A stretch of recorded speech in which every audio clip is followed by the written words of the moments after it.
So, good afternoon and welcome everyone. It's great to see such a good attendance.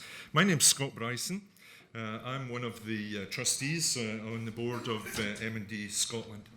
And on behalf of the International Alliance of MND ALS Associations and MND Scotland, it's my pleasure to chair this session and facilitate your opportunity to ask the experts.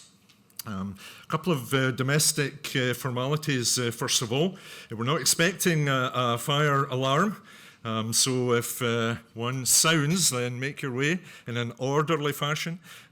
Just out the exit doors here, going to your left as you're walking to the main doors out onto the patio.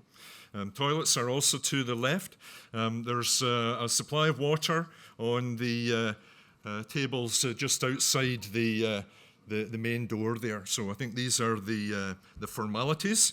And experts is the operative word here. And without further ado, perhaps I'll go along the panel and introduce my colleagues. So closest to me then is Dr. Brian Dickie. Next to Brian is Professor Dame Pamela Shaw. Then going along the line, Dr. Bhuvaneish Selvaraj. Next to him, Dr. Arpan Mehta, and furthest away, Professor Orla Hardiman. So we're really fortunate to have this collective knowledge and experience available to us for the next couple of hours. I've asked each of the experts to present for a maximum of 20 minutes. We're going to try and keep as close to the allotted time schedule as we can. And depending on the timing of the individual presentations, there might be opportunity for you to raise a question or a point of clarification immediately after each of the individual presentations. But the main Q&A session will be at the end, and we'll form back into the panel, and there'll be 25 minutes or thereabouts at the end for interaction between the audience and the panel members. And before we go any further, we should acknowledge that we have the technology to go well beyond these four walls. So welcome, especially then, to those of you who are tuning in to the session in various ways from further afield. I hope that the connections are loud and clear. Someone will notify me otherwise, I'm sure.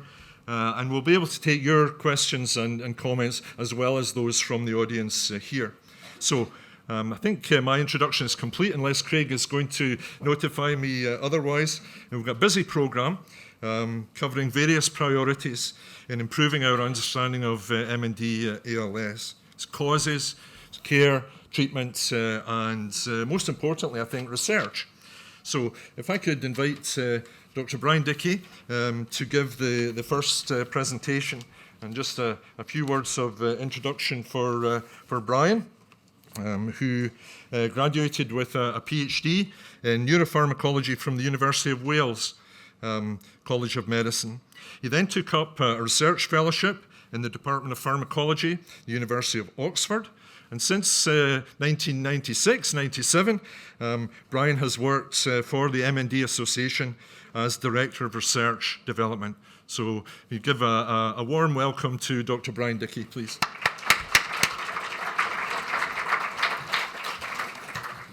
Thank you. As you'll guess from my accent, I'm not Welsh. In fact, I did my first degree just up the road at Glasgow University, and I had a flat with no central heating and very, very large windows just off Argyle Street. I miss that place so much. So I'm going to just talk a little bit about the causes of MND. Just to check you're all awake at the beginning, hands up who's seen the film Sliding Doors. Yep, quite a few. One of my favourite films. For those of you who haven't seen it, it stars Gwyneth Paltrow, and it's basically two films in one. And in the first version of the film, she's running for an underground train in London, and she gets there just before the doors close, gets on the train. Second version of the film, she's running for the train, the doors close just before she gets there. And that one incident sends her life off in two different directions. And it's not unusual when you're given a diagnosis like MND to think, why me? Why did I get this disease? And it's often followed by what was the thing that caused this MND. And, if there was a single cause of MND, believe me, we'd have found it a long, long time ago. It's much more complex than just a single sliding doors moment. The analogy I often use is it's maybe more like a set of balancing scales, like the scales of justice. And something has to tilt the balance in favour of the disease occurring. And we know that there are many different factors that are involved here, and that's why we call it a multifactorial disease. So rather than just a big weight on the scales, single big weight, it's like lots of grains of sand on the scales. Some of those we will be born with. They're susceptibility genes. The grains of sand are sitting there in the scales, but the scales don't move. So you have to go looking at maybe environmental factors. Maybe you were dropped on your head as a baby, could be a grain of sand. Between the ages of 5 and 10, you lived in the countryside and Farmer Giles was chucking his DDT over the crops every summer, another grain of sand. You were very sporty and athletic at school, played a lot of rugby, did cross-country running, another grain of sand.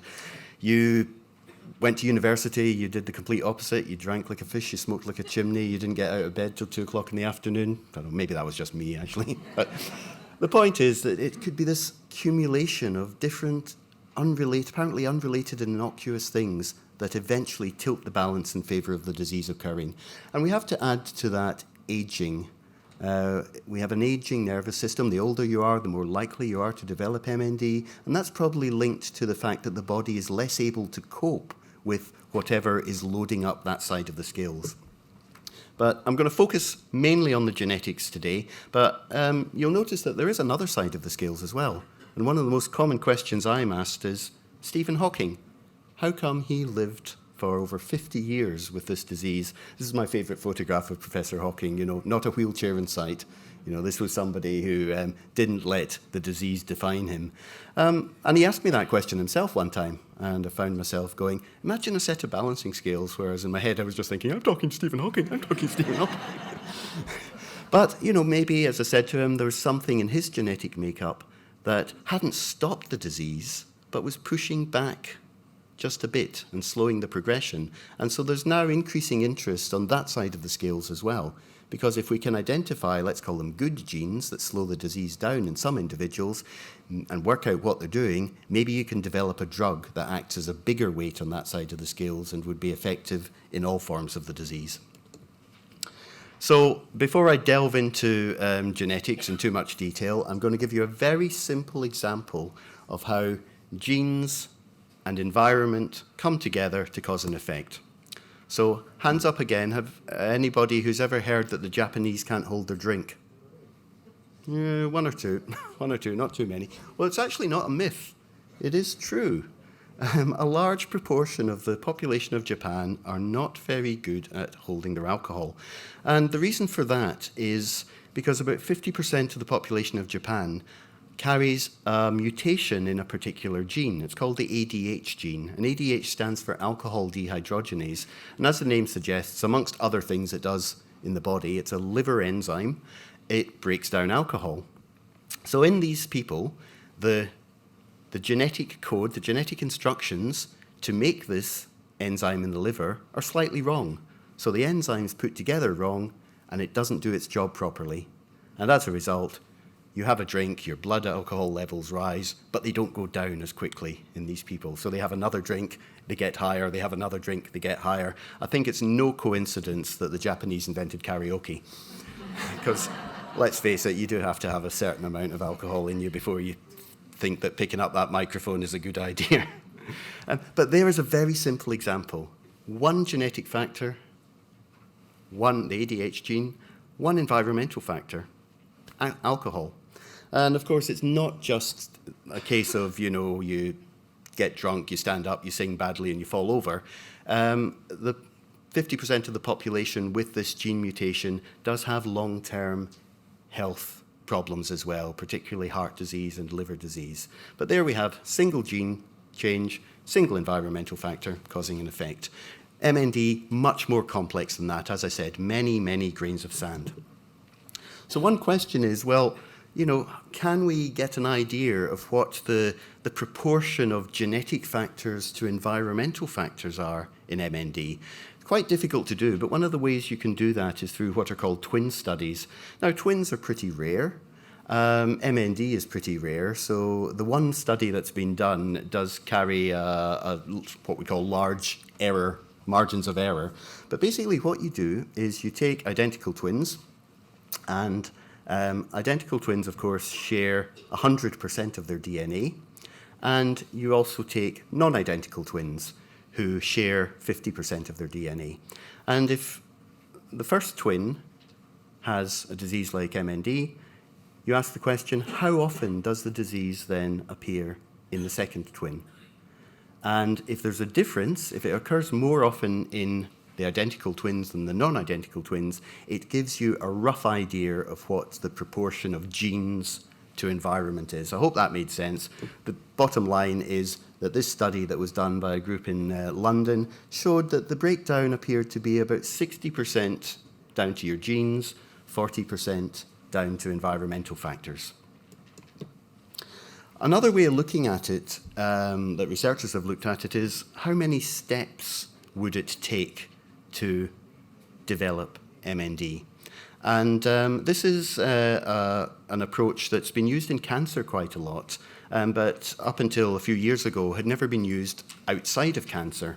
But a neurologist, Amar Al-Chalabi, along with an epidemiologist from London, Neil Pearce, and some of the panel sitting beside me today were involved in this study. And they took this formula that had been used in cancer, because of course many cancers involve genetic predisposition and exposure to environmental factors. That's the formula up there in the top right. Don't ask me to explain it. I remember when Professor Al-Chalabi, we were sitting in a coffee shop and he's scribbling this on a napkin and he's going, it's really, really easy. And I'm just thinking, nod and smile, Brian, nod and smile. But they took this formula and they applied it to a register of people with MND in the southeast of England. And what they found is when you took the logarithm of the age at which people developed the disease against the incidence, how many people at that age were developing the disease, what you found was everything seemed to line up in a straight line. So they said, well, okay, that's interesting. Let's go to Scotland because there's a very nice MND register running in Scotland. And they saw exactly the same thing. And in Ireland, and in Holland, and in Italy, exactly the same line. And a straight line like that means that, and the slope of that line actually tells you how many steps are involved, how many grains of sand potentially have to load up one side of the scale. And in sporadic MND, it seems to be 6 steps. Now, just in case you think, well, if you do that for any disease, you get a straight line, you can see multiple sclerosis there by comparison. There's no line whatsoever. So we think that there are 6 factors, events have to occur. The problem is we don't know what they are. There's been a lot of work done, a lot of epidemiology done in trying to identify environmental factors for MND. When I first joined the MND Association, we'd completed a piece of work where something like 800 people with MND had completed a 47-page questionnaire asking them about every aspect of their lifestyle, every question we could think about. And all of that information was fed into a computer at Brunel University, and we came out with one positive correlation, which was the older you are, the more likely you are to develop MND.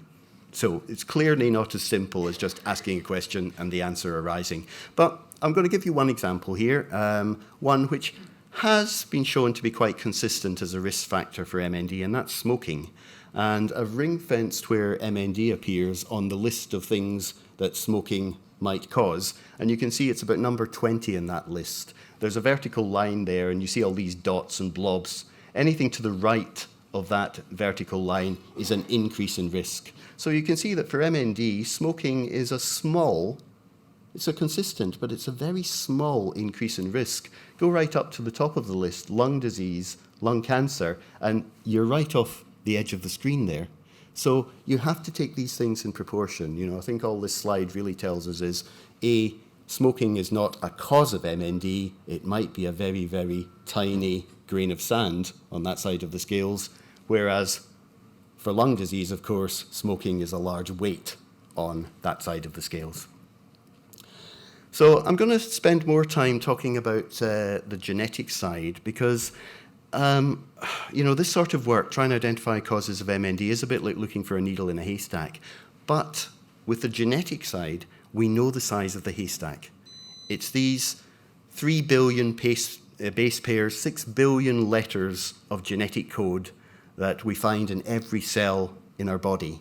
So we know the size of the haystack, and there's certain things we can do, maybe to try and reduce the search. For example, can we identify where in the haystack the needles might be? And if we can find those, can we pull them out so we can examine them to see whether they're needles or not?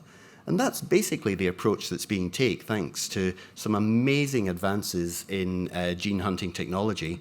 So you go into a genetic research lab, this is the Sanger Institute in Cambridge, and you don't see any Bunsen burners or test tubes, you see these rather large machines that are just churning out genetic code from DNA samples.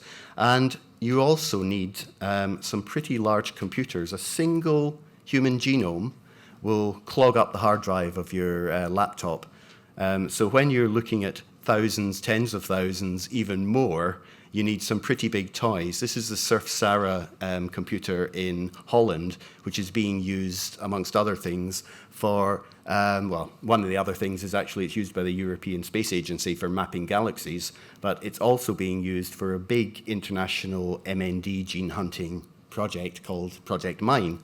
And I want to tell you a little bit about Project Mine and about these two gentlemen, Bernard Muller and Robert Jan Stewart, who were both Dutch entrepreneurs who were both diagnosed with MND about the same time. And the story, as Bernard tells it to me, is that they went to their local care and research centre, which was the University of Utrecht, and they were being shown around the labs, and they were shown into this room where there was this big freezer. And the freezer was full of DNA samples. And Bernard said, so what are these for then? And he was told, not for anything at the moment. These are for later. You know, it's very complex stuff and we can't afford to do it. And he said, so a lot of the answers to our disease are lying in this freezer. Yeah, and quite a few other freezers around the world. Well, shouldn't we be doing something about it then? And out of that, Project Mine was born, and it now involves 19 countries around the world. I think it's a great example of crowdfunding. They've set themselves a very ambitious target of sequencing the genetic code of 22,500 people, 15,000 people with motor neuron disease, 7,500 people who don't have motor neuron disease, because of course you've got to compare the genetic makeup of somebody with the disease to somebody that doesn't have the disease. We came in very early, at a very early stage. We had a target of about almost 10% of that international target, and we're just about to finish that. And you'll see that graph on the right. I'm not going to go into that in any detail. Just see the line that's kind of rising very rapidly. That shows the number of genes that have been identified since the first key breakthrough was made back in 1993, and basically it's rising exponentially. We're finding new genes, you know, almost on a quarterly, monthly basis even. So we're really starting to get the pieces of the jigsaw that will be necessary to understand what's driving this disease in the first place. However, that's really focusing on what we call sporadic MND. You know, it pops up here, there for reasons we still don't completely understand. But of course, as many of you know, sometimes the disease does run in families. In 5 to 10% of cases, there's a strong family history of the disease. And in that case, there must be a genetic factor that's acting more like a larger weight on the scales if it's being passed down through the family line. But you'll see there, I haven't said familial MND is a genetic disease. I've said it's a mainly genetic disease and added a question mark because it could still be very variable. Other grains of sand could be required. So some researchers, just a couple of years ago, thought, well, okay, let's take that mathematical model that we used for sporadic MND, and let's see what happens if we apply it just to people with specific genetic mutations and a family history of the disease. And what they found, they looked at 3 particular genes, C9orf72, which accounts for about probably a third of all familial MND cases, SOD1, which accounts for about 20% of all MND cases, and one called TARDBP or TDP43 counts for maybe 3-4% of all cases. But what they found was, once again, they got straight lines occurring, and the slope of those lines tells you how many steps are involved. And you can see that there's 3 steps for C9, 4 for TDP43, and 2 for SOD1. So it's fewer than 6 steps. So the genetic factor is a kind of bigger grain of sand, a bigger weight, but it's more than one. There are other things that still need to occur.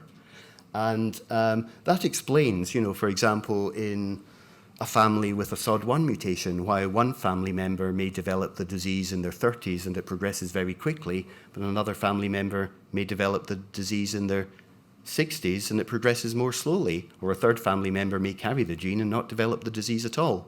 So it's not just down to the genes alone, or at least those specific genes alone. So I've told you a lot about genetics. I guess one of the questions is, well, is this all an academic exercise? What does this mean in the real world, and how is this going to help us to develop effective treatments for this disease? So one of the ways is that if you've got something that is priming the disease, a fairly large weight on one side of the scales, like these hereditary genes, then we can actually take that knowledge, go into the laboratory, and try and develop laboratory models.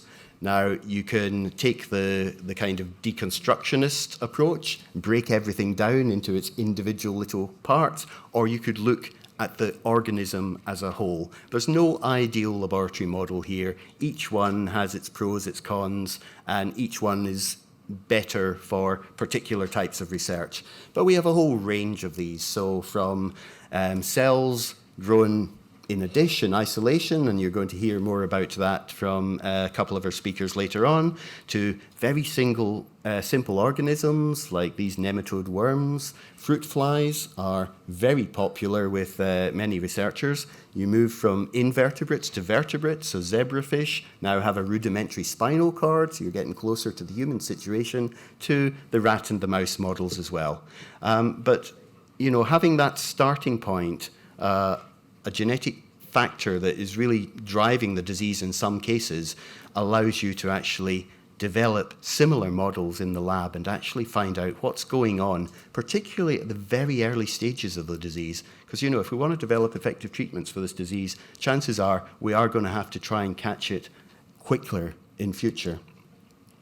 Another example is, of course, now, particularly if there's a family history of the disease, younger family members might think about taking a genetic test themselves. This happens in Huntington's disease and breast cancer, and particularly if they want to start a family themselves, they want the reassurance that even if they carry the gene, they won't pass it on to their children. So now you can apply for a process called pre-implantation genetic diagnosis to the Human Fertilization and Embryology Authority. And basically this is an in vitro fertilization process. But of course there's no fertility problems here, so it usually only needs one attempt. And you take sperm from the father, eggs from the mother, fertilize them. And when the embryos get to this kind of 8-cell little ball stage, you can pinch off a cell, it doesn't harm the embryo, and you test that cell to see if it carries the faulty gene. And of course, if it does, you set that aside. If it doesn't, then you implant that embryo into the mother. And the first time this process was used was probably about 6 years ago now, I think, in the UK, specifically for motor neuron disease. And I love this quote, which I pinched off of the website at King's College Hospital. It's from the mother of the child that was conceived. Our son was the first child in the UK conceived through PGD for motor neuron disease.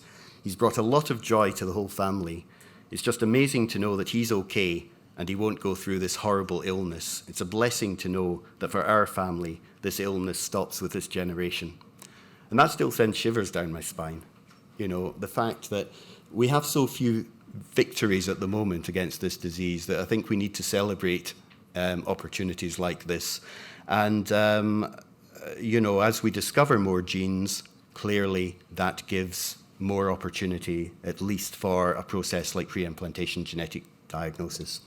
And then I think the really exciting stuff that's really just coming over the horizon, which Professor Shaw is going to talk more about, is that if we have got bad genes that are doing bad things, can we remove that weight? Can we switch off these genes? And I'm not going to say any more about that, apart from its approach at the moment, which is called antisense therapy.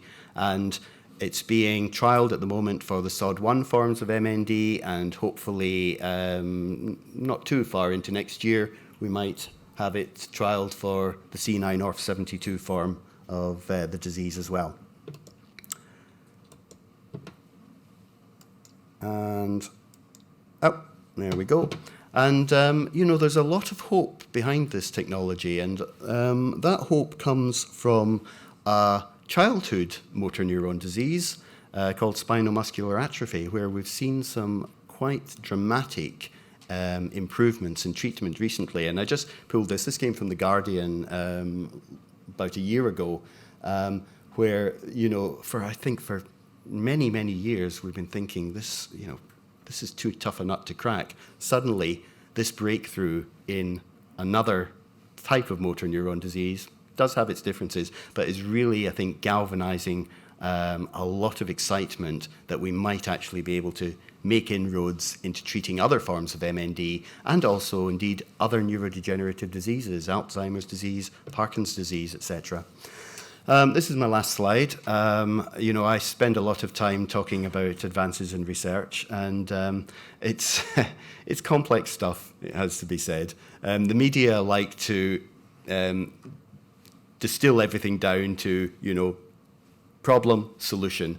I call it the rule of Star Trek. If you ever watch Star Trek, in the last 5 minutes of the program, somebody goes, I know, let's reverse the dilithium flow through the phase energizer, Captain. It's always better in a Scottish accent as well. And make it so, and in the last 5 seconds of the program, the ship's saved from blowing up. You know, if only it were that simple. It is a far more complex problem, but I do believe that we are starting to move more in the right direction, maybe taking more steps forward than we are taking backward. So I hope I've more or less kept to time. Thank you very much.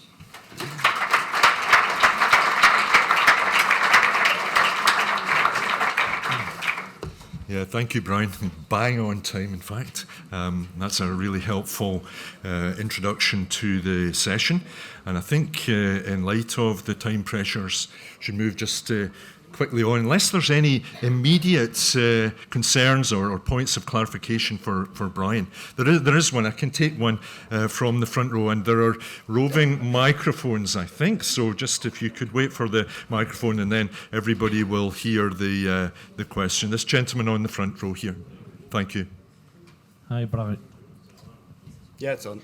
Hi, Brian. I've been listening intently. Half it, obviously, I didn't understand. But my name's William. I suffer from motor neuron. In background, I've been looking at everything. In the last 30 years, charities, individuals have been throwing millions of pounds into motor neuron, hoping for a discovery, some sort of treatment. The disappointing thing is, Brian, in the last 30 years, there's not been as much as a paracetamol been discovered. Why is that? I mean, there's been a lot of false hope to people who suffer from motor neuron. But at the end of it, there's still not even an aspirin on the market for motor neuron. I think some of that will be covered by the other panel members, but yeah, I mean, I came into this field just over 20 years ago, And in fact, Riluzole was just being licensed for MND. And I think some of us, maybe it was naivety, but I thought, yeah, this will be the first of many, and we'll build on that, we'll build on that. To be honest, I think we got lucky with Riluzole. And although it's not a wonder drug, it was that first step. What we've found is as we've learned more about this disease, we've just learned how complex it is. And that's not just, of course, in motor neuron disease. You know, you said millions have been put into MND. Billions, tens of billions have been put into Alzheimer's disease. And yet in treatment terms, we're actually still further ahead than they are. So, you know, these diseases are tough nuts to crack. Is it because it's the private pharmaceutical companies who decide what discoveries and treatments go on the market? That's in part true because, of course, the market drives everything. You know, drug companies are interested in making profits for their shareholders. However, we have the International Symposium in Glasgow this year. Last year, we had it in Boston. Now, Boston is the heartland of the US pharmaceutical and biotechnology sector. And we had so many drug company guys wandering around the place. Now, the reason they are there is because they think there's a market. They think they can develop something that they can sell.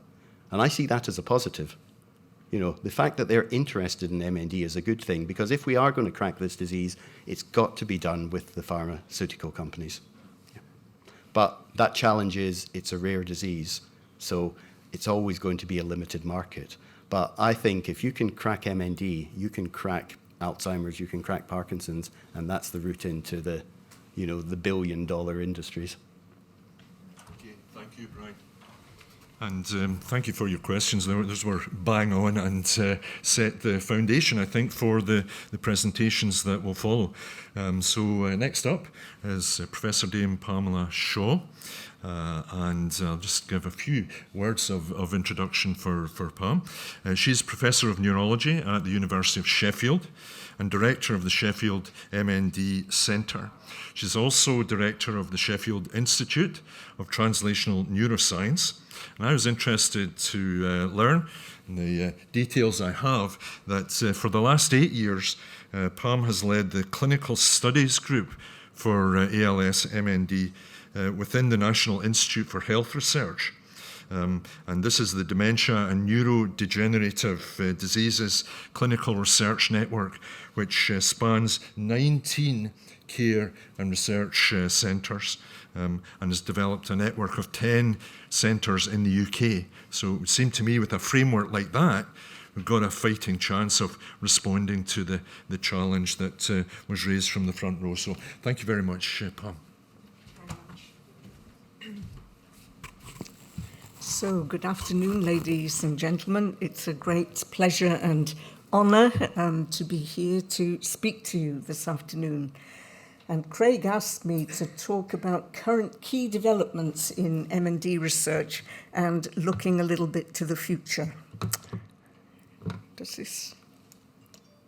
So, every Scottish friend and person I know, when they meet somebody new, they always want to know where you're from. So this is where I'm from. I don't think that works on the screen. So the red blob there is South Yorkshire, and I'm from Northumberland, not far from the Scottish border, but I work in Sheffield, and I live in the Hope Valley in Derbyshire.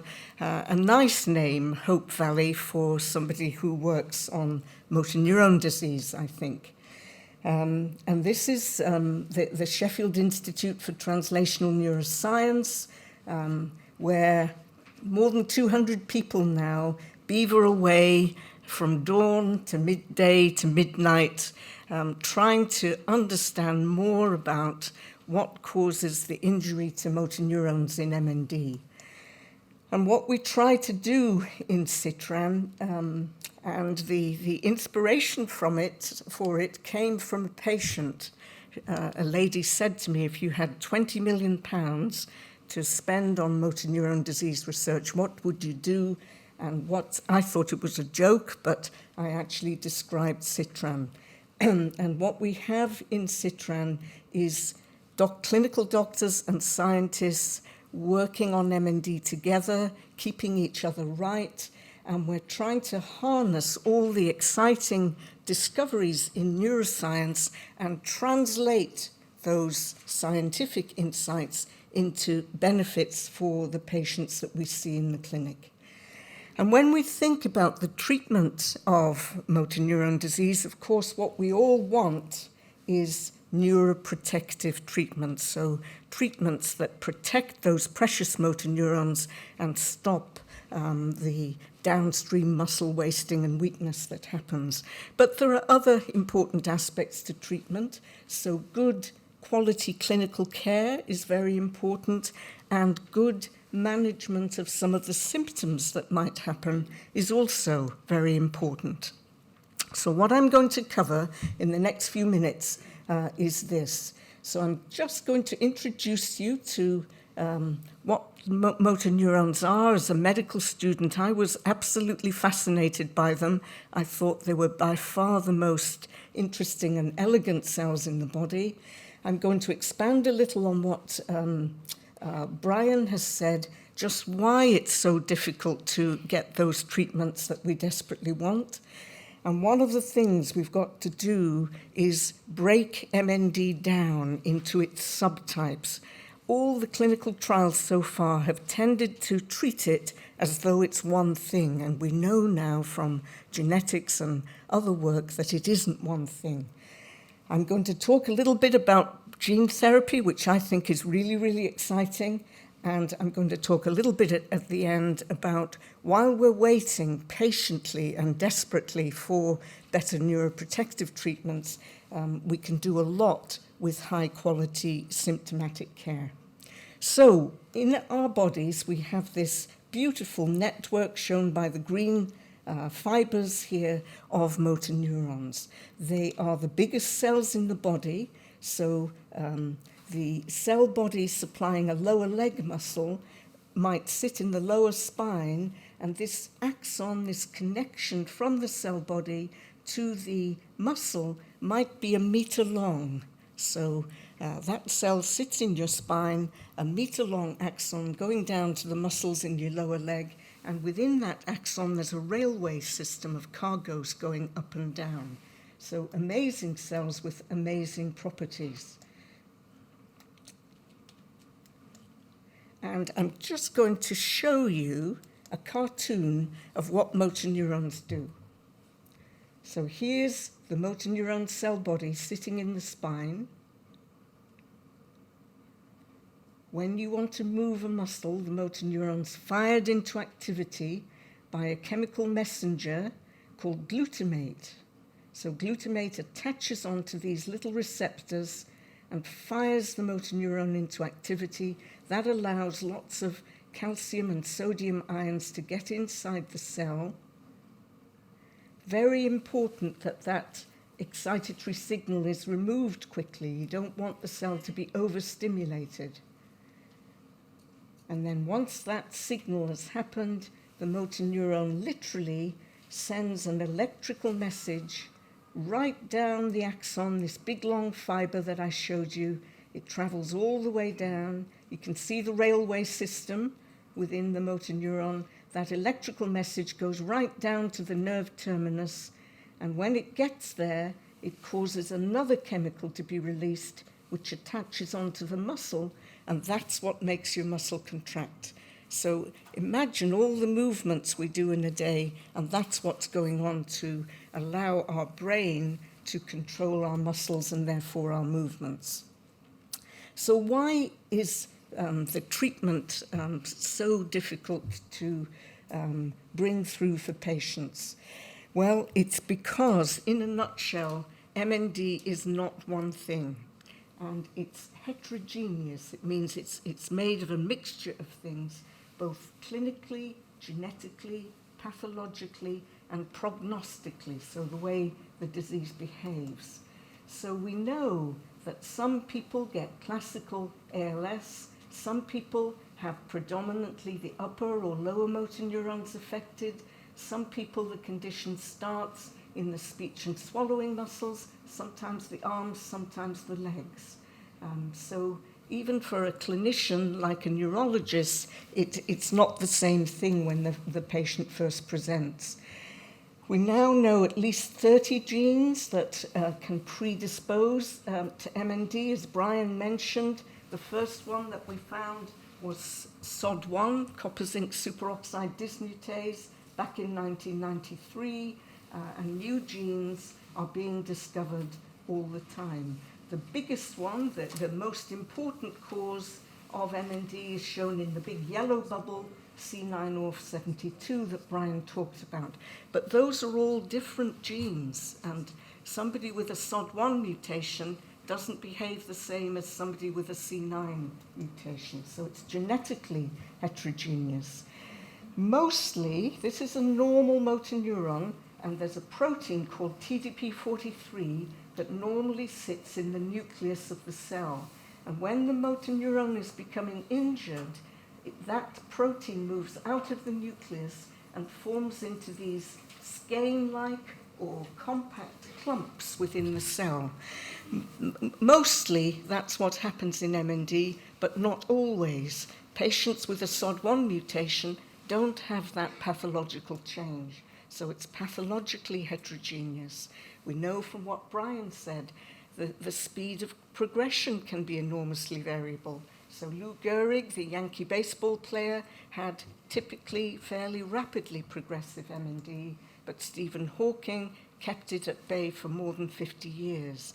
And as Brian said, if we could understand how some people can, their own chemistry, their own genes can slow the disease down, that would be very helpful to us in terms of developing therapies. And if we take just one of those genes, the SOD1 gene, the first one that was found, what we've learned over the last 20 years or more is that you'd think we would have solved SOD1 disease by now, and the reason we haven't is because lots of things go wrong when one building block of SOD1 is changed. At least a dozen types of things, both in the motor neurons and in the neighbourhood cells, develop problems. And the one drug we have, Riluzole, tackles only one of those 12 problems, perhaps not surprising then that the effect is more modest than we would like. So in order to improve the situation, we either need a cocktail of drugs or one drug that has multiple effects, or we need to go right upstream of the faulty gene and do something about that and stop that damaging cascade from happening. And that's the excitement of gene therapy, which I'll tell you about in a minute. So subclassifying MND better. So we know we can take 30 different genes and begin to divide patients up.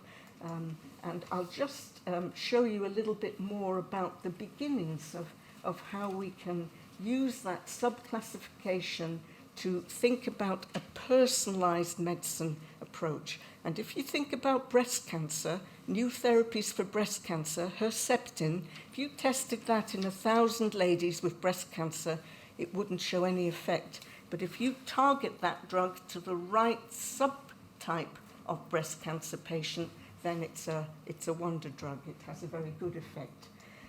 So we need precision medicine for MND.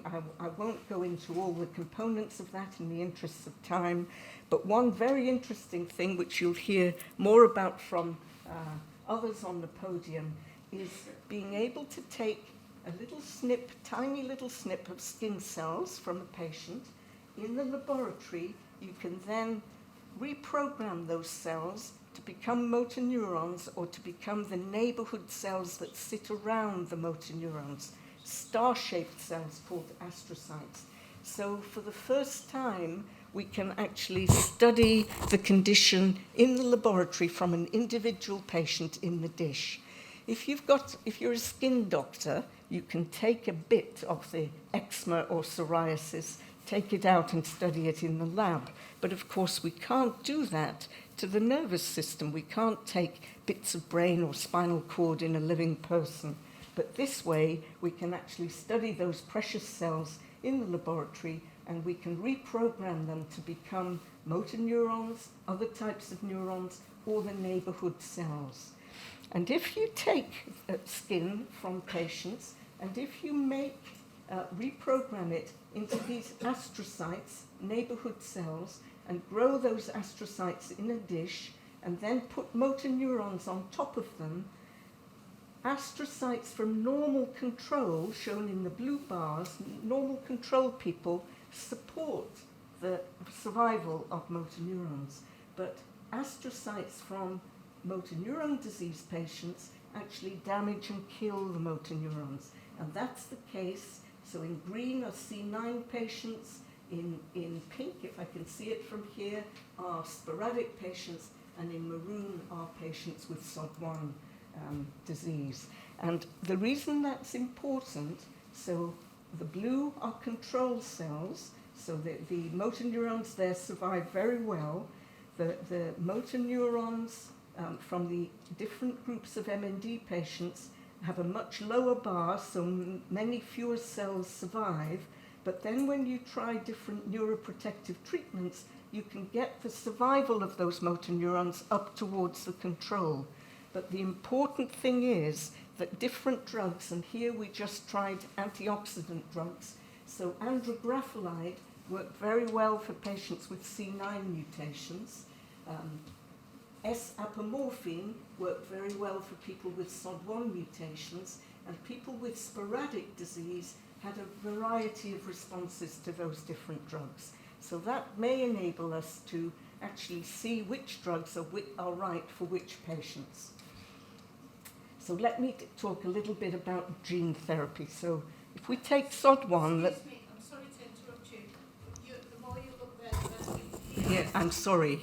Is that better? Sorry, I'm moving towards the screen. Thank you for bringing that to my attention.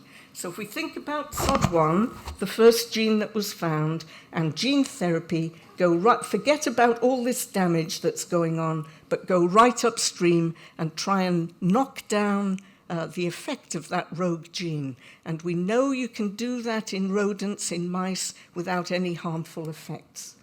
And Mimouna Zouz, who works in Sheffield, did gene therapy trials in a mouse model of SOD1 MND quite a long time ago now, and he found a huge effect from knocking down. So these are survival curves, life expectancy curves. He found a huge positive effect from knocking down that rogue gene. But the way he did it was injecting into lots of muscles, and that's not a very easy thing to do in human beings. But gene therapy's now moved on. We now have these carriers, adeno-associated virus type 9, that is a virus from which all the harmful properties have been removed. You can inject it, and it gets into the nervous system. So this is an AAV9 viral vector in a large animal, and when you inject it via lumbar puncture, it gets into all the different cell types in both the brain and the spinal cord. So good proof of concept. So if we go back to the mouse model, try and knock down that rogue gene, and again, I won't go through all these slides in the interest of time, but so the treated mice are in red, the red lines, and their motor function, their life expectancy, they get no neurological distress compared to the control mice in blue. So very promising looking outcome measures from knocking down that rogue gene. And here is a brother and sister. One of the mice has had the treatment, the mouse that's running around pretty normally, and the sibling is the control mice with SOD1 MND who hasn't had the treatment. And this is at 144 days of age. So dramatic treatment effects. And a similar approach, this is not using viral vectors now, but another way of knocking down the rogue gene. There was a human study published a few years ago which showed you could inject into the spinal fluid, knock down that gene with good safety, but it wasn't a powerful enough drug. So they went back to the drawing board. They've now got a more powerful antisense drug, and that trial has been happening for the last 2 years. We should have the outcome in a few months' time. It's supported by a pharma company in the US called Biogen. So it involves, and I'm going to show you the first person in the UK who went into this trial, Les. I'm Les Wood.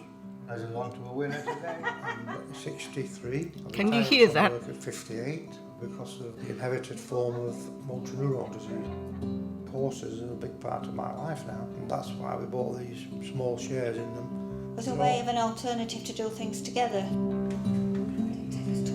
Les has always wanted to do trials. We've considered every single thing. He's given bloods, he's given pieces of skin, spinal fluids. I'm now involved in this particular trial. In fact, I'm the first one in the UK to be part of it. And I have actually completed the 5 drug doses that you get. Les is pioneer. You know, the commitment involved for a clinical trial like this is significant. What we want to do is see patient benefit, and the clinical trials, they're at the coalface of seeing that, really. We're trying the best therapies that the scientific world has produced and seeing if they actually work. I know that this trial is not a cure. I was under no illusions. What I was told is it might help you, might not, but it might help people in the future. With it being a genetic disease, people in the future, I look at as my family. I feel as though it's helping me a little bit, whether it's just in my mind or not, who knows, you know, that's why they have placebos, I suppose. But I feel in my own way that I'm getting a little bit stronger in myself. So he's walking up To the see garden how, steps. You know, what's happened to Les, his improvements, it's been really exciting for the whole team. Obviously, we don't know if he's on placebo or the drug. It's one of these things with clinical trials, it's a very difficult place to be in. Les. So, big guns treatment, it involves giving the treatment via a lumbar puncture, and we don't know if Les was on the active treatment or placebo group, but he's noticed improvement. He's walking up the garden steps, which he hadn't been able to do for 3 years. Similarly, there's a childhood form of motor neuron disease that Brian mentioned called spinal muscular atrophy. This time there's a missing protein. So the gene fault actually causes a missing protein, the SMN protein. And if you replace that missing protein with gene therapy in the mouse model, again, a dramatic effect. And the first human trials using 2 different gene therapy approaches, one of which is the AAV9 virus vector that I showed you before, published in the New England Journal of Medicine about a year ago. And here's a little child with SMA. That little child would have died within the first 2 years of life without this gene therapy. Oh, you're doing it. He would have been paralyzed from an early few months of age. Use your arms. Push up. Push up. Crowne, push baby, push baby. Yeah! So he's sitting up.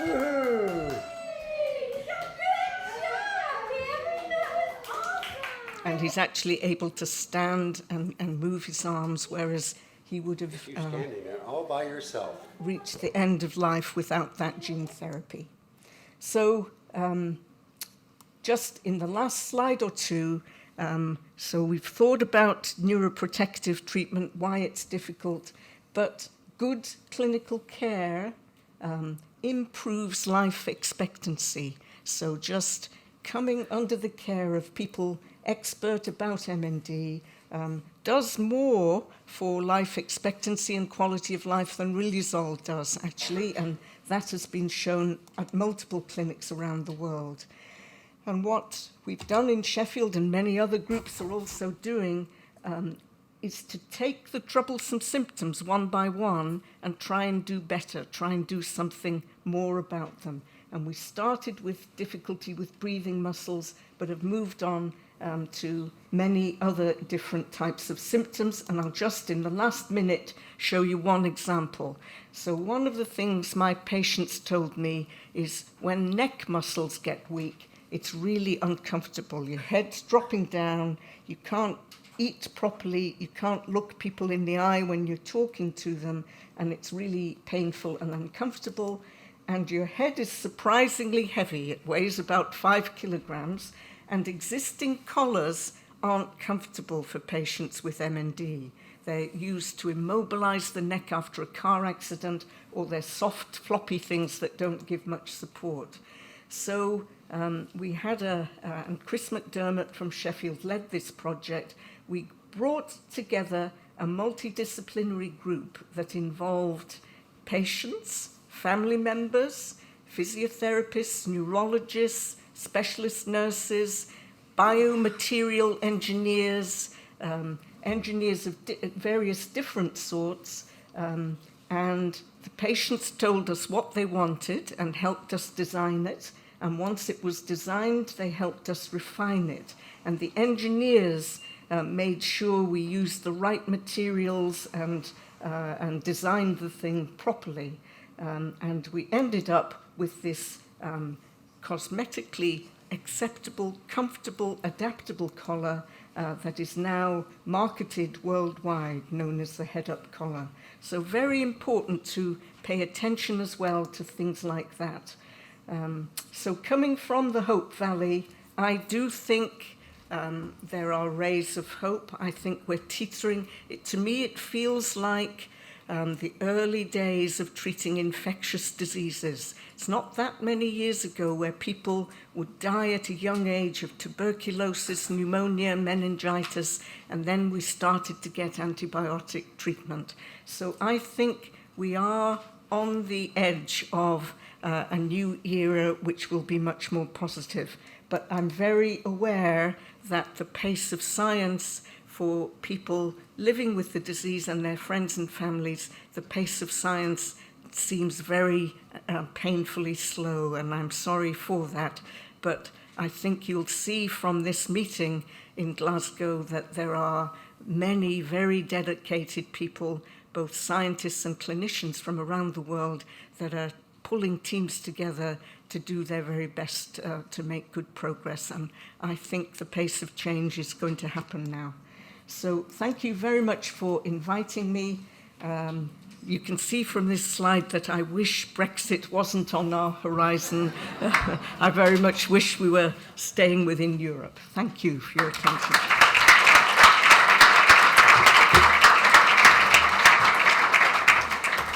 I'm not sure we've got time to debate the pros and cons of Brexit here and now, but perhaps if there's one or two quick questions for Pam.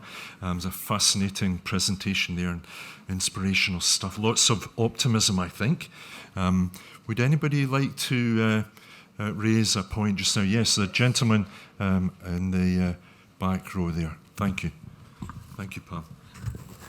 About the gene therapy, that patient, is he getting like every month, or how is the protocol? Les, who was getting the SOD1 Right. antisense therapy. Yes, so there are the two gene therapy approaches that I touched upon have their pros and cons and differences. So if you use a viral vector, the AAV9, one injection is going to be very long-lasting. So it lasts a long, long time. With the antisense oligonucleotide injection, the effects are shorter-lived. So they were having a lumbar puncture every month during the trial. But if the trial was effective, there are ways you can put what's called an Amaya reservoir. You can put a device into the cerebrospinal fluid to avoid having to have a lumbar puncture every month. So I think if the experiment works, there are ways of making the practical delivery a bit better. So the antisense, short-lived effects, the gene therapy with viral vectors, a much longer effect.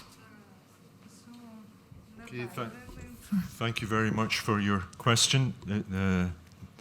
I think you have a follow-up, a quick follow-up there? Sure, go ahead. How long is the viral one? A long time. So in the mice, it can last for months and years, but we haven't.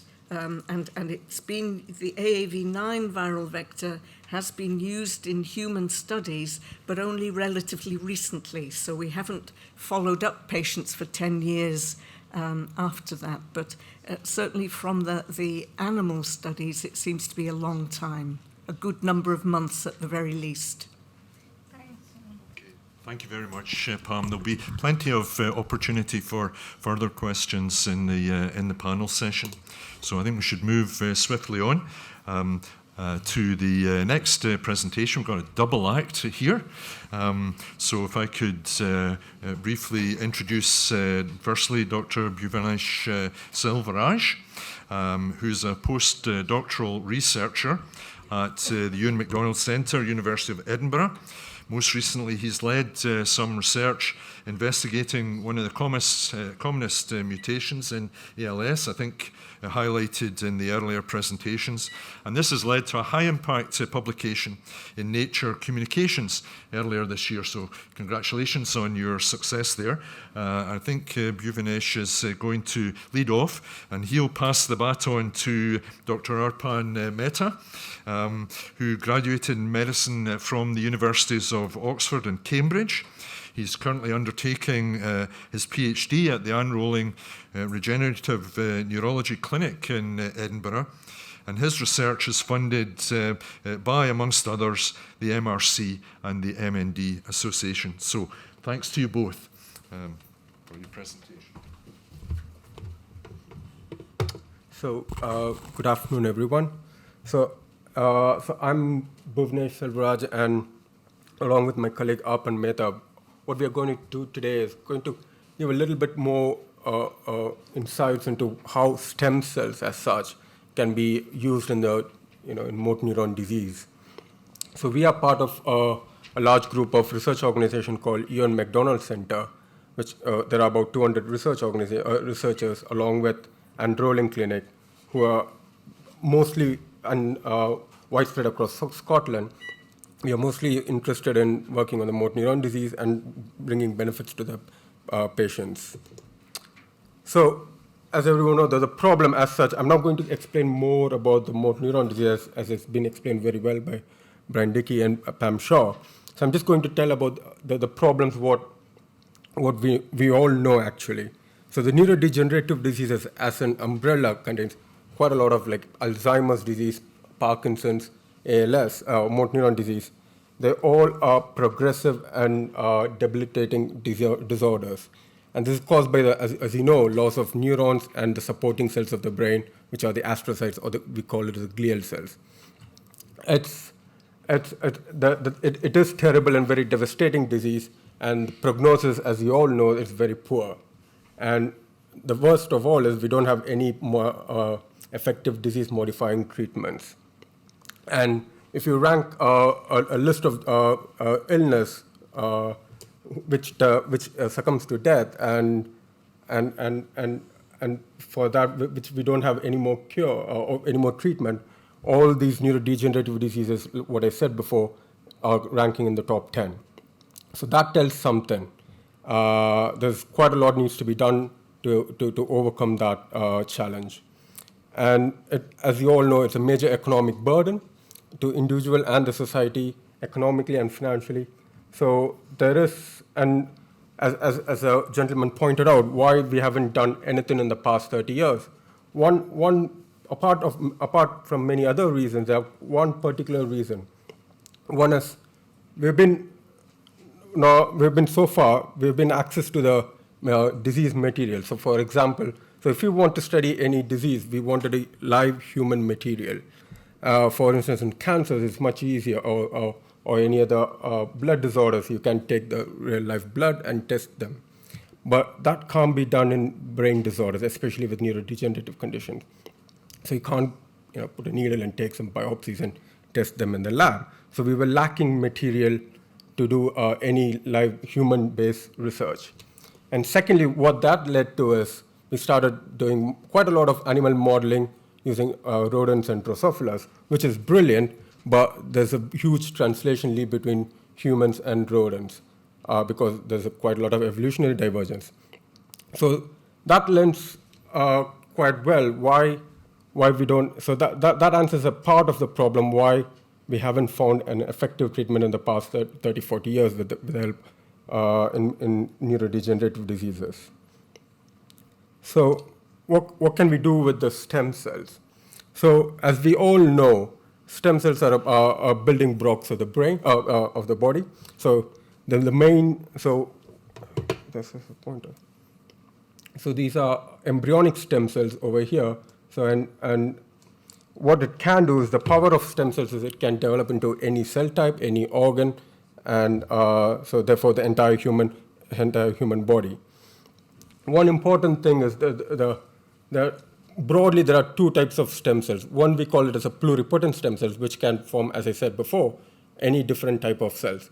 And the other one is the adult stem cells. So these are specialized stem cells which are located in different parts of the body, but they can only proliferate or generate a niche type of cells. So for example, if you take a bone marrow stem cells, it can generate only subtypes of cells which are related to the blood.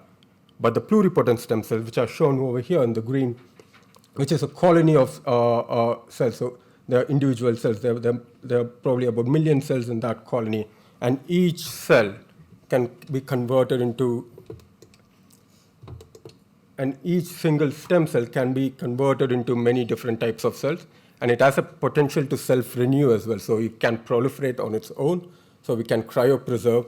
So what it gives us an opportunity is you can scale up quite a lot. But again, the embryonic stem cell, how do we get that? So it was isolated in late 90s during from human in vitro fertilization before pre-implantation. So you can take few of the cells, and those are the cells which are embryonic stem cells, which are pluripotent, which can again be converted into many different types. However, again, there's a problem over there. If you are studying a disease like a neurodegenerative diseases, which are coming at pretty late onset, so we don't have access to those embryonic stem cells, because those are only during the in vitro fertilization, and there's no way we can get that. So that's where the new technologies are very important. So the one important question is, can we turn back the clock? So meaning, can we turn the adult cell, which are like skin cells or the blood cells, back into stem cells? Therefore, we can have an unlimited supply of patient-derived cells, and we can model them into neurons or different parts of the brain, and then do a disease modeling. So one of those pioneering work was done in Scotland, which you all know is one of the highly celebrated sheep in the world, which is the dolly. So that's the first example of cloning, mammalian cloning using adult somatic cells. So meaning that they've taken a differentiated cell which have already had a postcode and taken that and then made a new organism out of it. Although this wasn't efficient, what it told us was there is a potential that if you can convert a differentiated post-mitotic cell back into stem cell, and therefore you can convert them back into whatever cell types we want. So that was in 1998, the dolly the sheep from Sir Ian Wilmot. Fast-paced, 10 years later, there was an amazing Japanese scientist. What he did was he identified a trick whereby he can take any type of cells, like skin, like what Pam explained, and then added 4 different proteins together, and then he turned them into stem cells. So this process roughly takes about 4 months in lab. But what it essentially does is you can you can make stem cells from any patient at any time point. Nowadays there are even opportunities to make stem cells from urine samples. So even if you're thinking about making stem cells from babies, you don't even have to do a skin puncture. You can collect the urine, take cells from that, and again reprogram them back to stem cells. So the advantage again here is it's now has given us we can make a bespoke patient-derived cells, and therefore we can study the human study the human disease in a human system.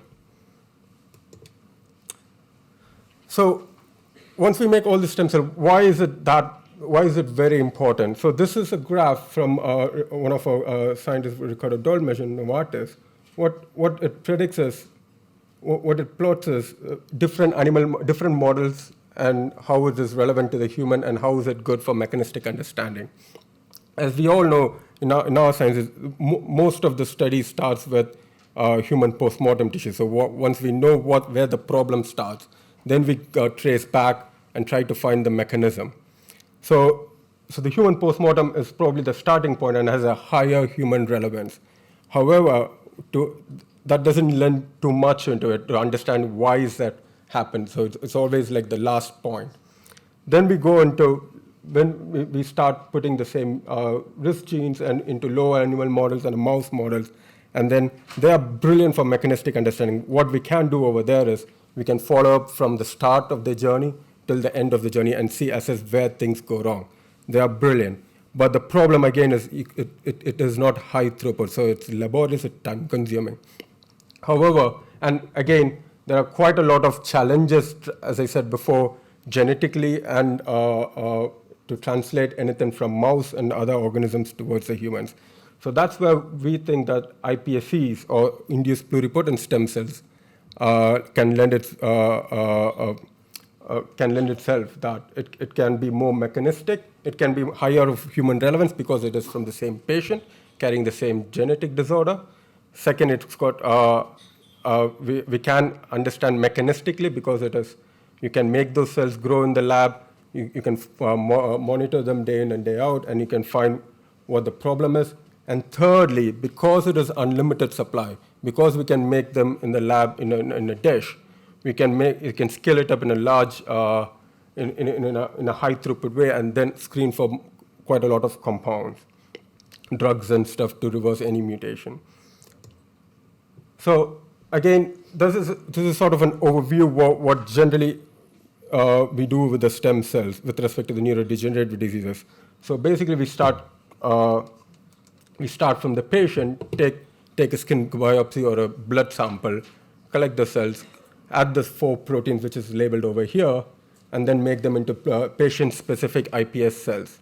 So from there on, if there's a genetic predisposition, what we generally, nowadays, what we also do is we do the gene correction using a latest technology called CRISPR-Cas9. So now what happens is now you have a patient-derived stem cells with a mutation, and then you have a gene-corrected stem cells as well. Now you can compare apples and apples, and rest everything is the same apart from the genetic mutation. And then you can take it into 2 routes. One, you can have a cell therapy, which is quite popular in Parkinson's diseases, where you can make those, do the gene correction and make the cell type which is affected in the Parkinson's, which is the dopaminergic neurons. You can make them in a dish and then transplant it back to the patient. So that's one approach. That probably works for Parkinson's disease because that's only one cell type which is affected. However, for motor neuron disease and Alzheimer's disease, what is more pragmatic is what we can use these stem cells to make motor neurons or any affected cell types like other supporting cells in brain, and screen for and do a mechanistic understanding what is going wrong. And if you find a phenotype, if one of them is shorter and one of them is longer, which Arpan will follow up with after my talk, you can do a high throughput drug screening to find some drugs which can reverse any of those deficiencies. And then you can get that drug back to patient. So I just wanted to end over here saying that this is one of the quotes from a Nobel laureate saying that progress in science depends on the new techniques, new discoveries, and then new ideas, and probably in that order. The reason why I'm reiterating is we started to get the tools ready for investigating most of the complex disorders in the brain. And I'll hand on to Arpan Mehta, who will discuss more about what we are doing in the lab with these things. Thank you.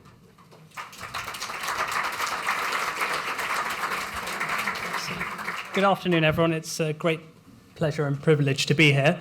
I'm doing a PhD with Professor Chandran, and Bhuvaneish is my bench supervisor, so I learn a lot from him. And he set the scene very nicely about what I'm going to try and wow you with, hopefully, which is what we're doing in the lab and some of the applications about what you've just heard about this amazing stem cell technology. So it all starts off with the patient and comes back to the patient. So you've heard very nicely that we can take a simple skin biopsy and reprogram these cells into stem cells, and then those stem cells can be given a postcode and made into any type of cell that you want. Now, we're interested, of course, in the brain cells, of which there are 4 main types. I'm very interested in the motor neuron, and as Professor Dame Pamela Shaw showed you, there can be the cable, the wire can be as long as a meter. That cable is called the axon. And however, that cell in its isolation is not enough to understand. We're understanding more and more in motor neuron disease that the other cells are as important. And so the beauty about stem cell technology is that you don't have to just study one cell in isolation. You can study them together. And so we're also able to make the other cell types, which are called the glia, or glue, and they're supporting cells. So there's the oligodendrocyte, which is the key cell in multiple sclerosis. And what that provides is the insulation around those wires of the neuron. You've got the astrocyte, the star-shaped cell, which was also introduced earlier.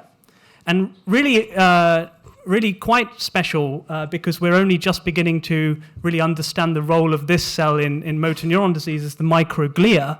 So these, I like to think of them as the brain police, and we'll see why in a moment. So by studying these cells in a dish from patients, we can better understand what's going wrong, and that's disease modeling. And if we understand what's going wrong, we can then try and fix it.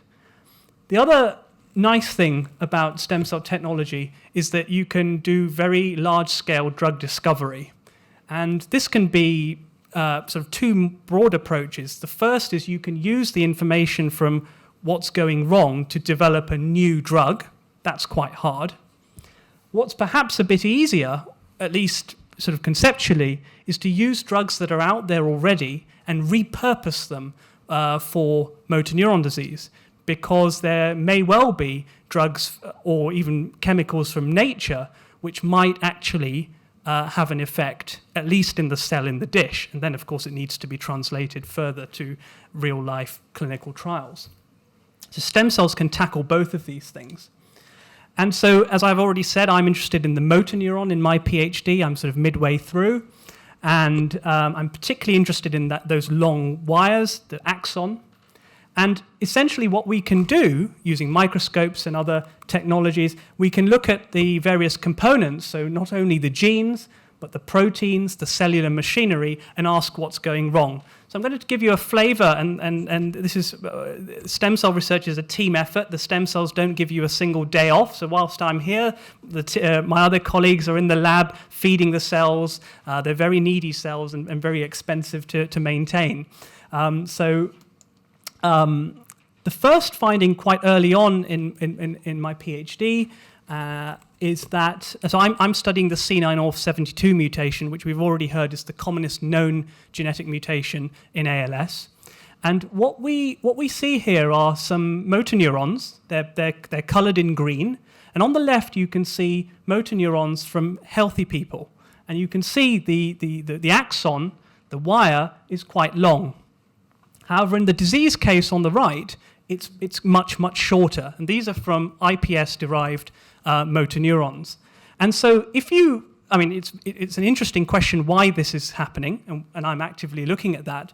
But if you could find a drug that converted that sort of lengthened the axon, made it back towards the left-hand side panel, that would be potentially a very important drug. And that's sort of more scientifically shown on the graphs below. So if we can make the pink bars up to the blue, we might be in for something that might be very, very valuable. I'm also interested in the cellular batteries, which are the mitochondria. that are whizzing up and down, as Professor Dame Pamela Shaw said, whizzing up and down the axons. And in red here, you can see these mitochondria dancing up and down the axon. This is a live image, so the pictures are taken every few seconds, and you can see those microscopic organelles, the mitochondria, moving up and down. And you can ask the question, well, are these going wrong in motor neuron disease? Now, if you focus on the pink panel at the top, which is labeled healthy, you can see that in healthy people, those mitochondria, as you can see, are whizzing up and down at quite a fast rate. A lot of them are moving. Unfortunately, in this model, in the disease case, which is the lower right panel, you can see that the mitochondria are hardly moving at all. And actually, some of you may be thinking they look a bit odd as well. They look swollen. They look more circular-like. So again, if we can find a drug that makes the bottom panel more like the top, that might be of interest. This is another thing we've found, and others have found across the world. So there's a structure inside the cell, which is sort of akin to the Royal Mail sorting centre. And what this does is it packages things, quite busy at Christmas time, packages things, proteins, and sends them to the correct place. This is called the Golgi apparatus. And again, what we see when you do a 3D reconstruction, again, from these stem cell-derived motor neurons, on the left, you can see that this apparatus, the Golgi apparatus, looks like that. And you might think, well, that's fine, all very, very interesting. But if you look at the right, the disease case, I think I can convince you that the Golgi apparatus look very swollen and fragmented. And you can ask the question again, why is this happening? But you could also say, well, are there drugs which can convert the right to the left? These are some really amazing videos from colleagues in our lab. On the left is the oligodendrocyte, which I showed you. We can make oligodendrocytes in a dish from patients, and this is exactly that. So I said the oligodendrocyte creates the myelin, the insulation, the sheath around the neuron. So what you can see here, really amazingly, is the oligodendrocyte there in the center, and the tubes, the sheaths, the myelin can remarkably be actually modeled in a dish. And then this is my favorite video on the right, the cellular police. So here you'll see the microglia. So there is this idea of the role of inflammation in motor neuron disease. And these cellular police, you'll see, they have these appendages. They go grab nastiness and gobble them up into the cell. And you'll see that we've put beads inside the dish, and when those beads are taken up by the cell, they fluoresce green. And you can actually count how hungry this cell is by counting the number of beads. And you could ask the question, are there fewer beads being taken up? So I'll just show you the video. So you can see the beads being engulfed by the microglia into the cell. So I'm just going to end, I've got a minute left, with the drug discovery part, and this is obviously very important to you. So it's a very long journey, far too long, to find drugs for this devastating disease, and so we need to accelerate this, and stem cells can help us, I believe. There's a 1 in 10,000 odds here in the classical pathway, and we need to do better. So if we can accelerate this process, it's a great thing. And I wanted to bring the dish with me, but basically you can grow these stem cells, these neurons, in a plate. So here there are 96 of these small wells, and each of those 96 wells you can grow hundreds of neurons. And then you can basically do a massive drug screen of drugs that are already out there and novel drugs, and ask the question, for instance, is there a drug that can make the axons bigger? And so I'm going to end with this slide, which is showing that this is really happening right now. So this is a video of one of these 96-well plates being taken out of an incubator where the cells are being looked after at 37 degrees, taken out automatically and put onto a microscope system. Each of those wells can have a different drug, for instance, and the microscope takes the images and produces the data. And then you use clever artificial intelligence software which can make those sorts of comparisons. So I'm going to end there by saying thank you very much. None of this work would be possible without your support. And yeah, we'll be very happy to take questions and meet some of you afterwards. Thank you.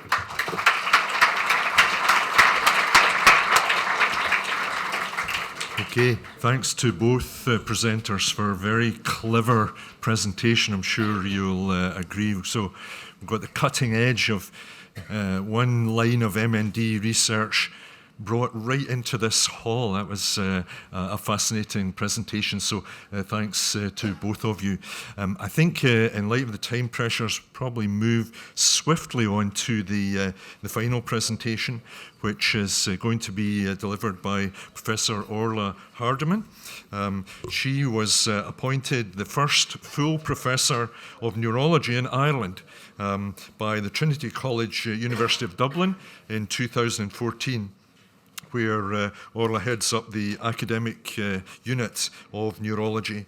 She is a consultant neurologist at the National Neuroscience Centre of Ireland at the Beaumont Hospital in Dublin, and she leads a team of 30 researchers focusing on clinical and translational aspects of MND research. Thank you, Orla. Thanks very much. It's great to be here. Today I'm Irish. I speak so tá fáilte ar fad tacht go St Alban. That's Irish for welcome to Scotland. Awesome. I'm very happy to be here. So I think this actually the previous speakers actually set up my talk very well, and so, some of what I'm going to say is going to be repetitive, but I don't think that's a particular problem. I share Pam's optimism. We're almost of an age. She's much older than me, actually, but we're and she's far more successful as well. But we share optimism, I think, more so than any time in the past, and I agree with her. And I think there's not only like just before the antibiotics for TB or penicillin were identified, but also it feels like the year before we had treatments for MS, and MS is a much more difficult disease to treat. But now we have 10 or 15 drugs for MS, and it feels like that. It feels like about 20 years ago when we were just beginning to understand MS. So I think we really are on the cusp of something really exciting. And it's great to be able to talk about that, having been working in the field for over 20 years as well.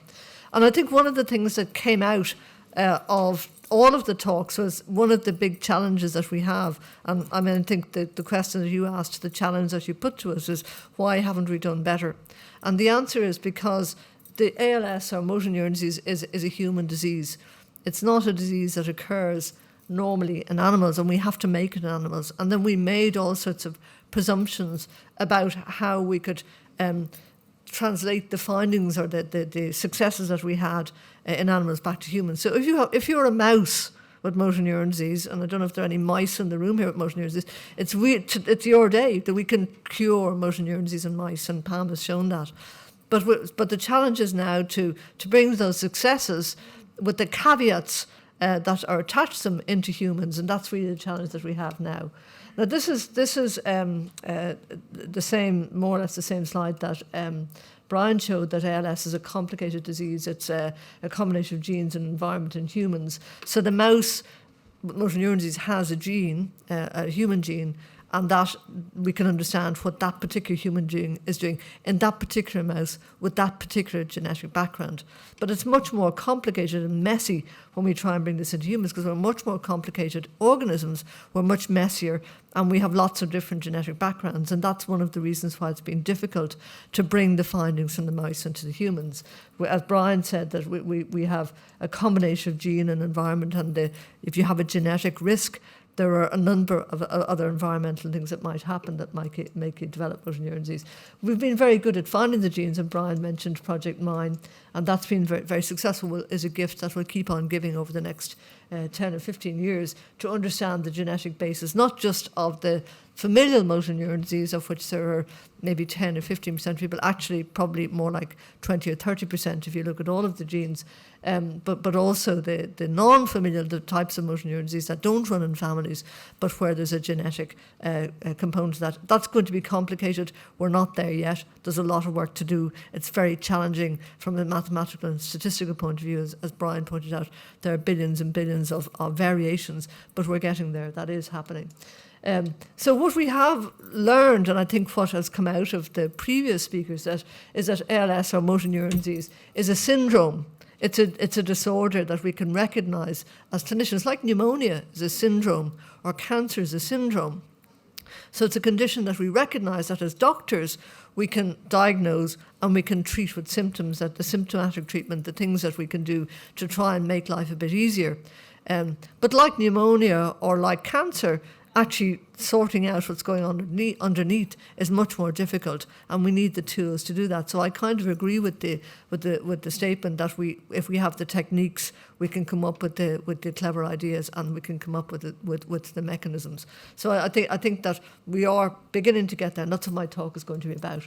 So if we know that we can divide motor neuron disease, the syndrome, into the subtypes, I think that's one way forward. And I think, as Brian said, when he started as the scientific director in MNDA, it was around the same time I started in motor neuron disease, although he looks much older than me as well. But anyway,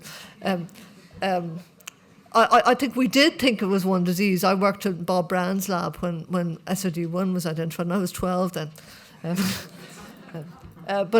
So we thought, SOD1, we fixed the problem, we'll understand the mechanisms, and then we'll get the cure in the next 5 or 10 years. And how wrong we were, it's much more complicated than that. So the mistake that we made was that we were very presumptuous and a bit arrogant about how we thought we could progress things. And it was a very expensive form of arrogance, because it amounted to about 40 trials that we did over the last 20 years or so, all of which were negative. So that's very demoralising.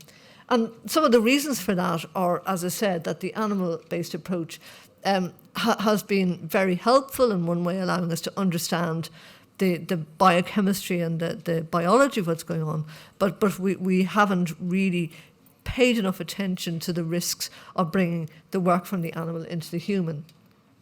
So the likelihood in the future, and as Pam showed very elegantly in the laboratory, is that we'll have to be able to divide people into subgroups in the same way as we don't treat all pneumonias with penicillin because some people might have TB, or we don't treat all cancers with a single anti-cancer drug because there are lots of different types of cancer.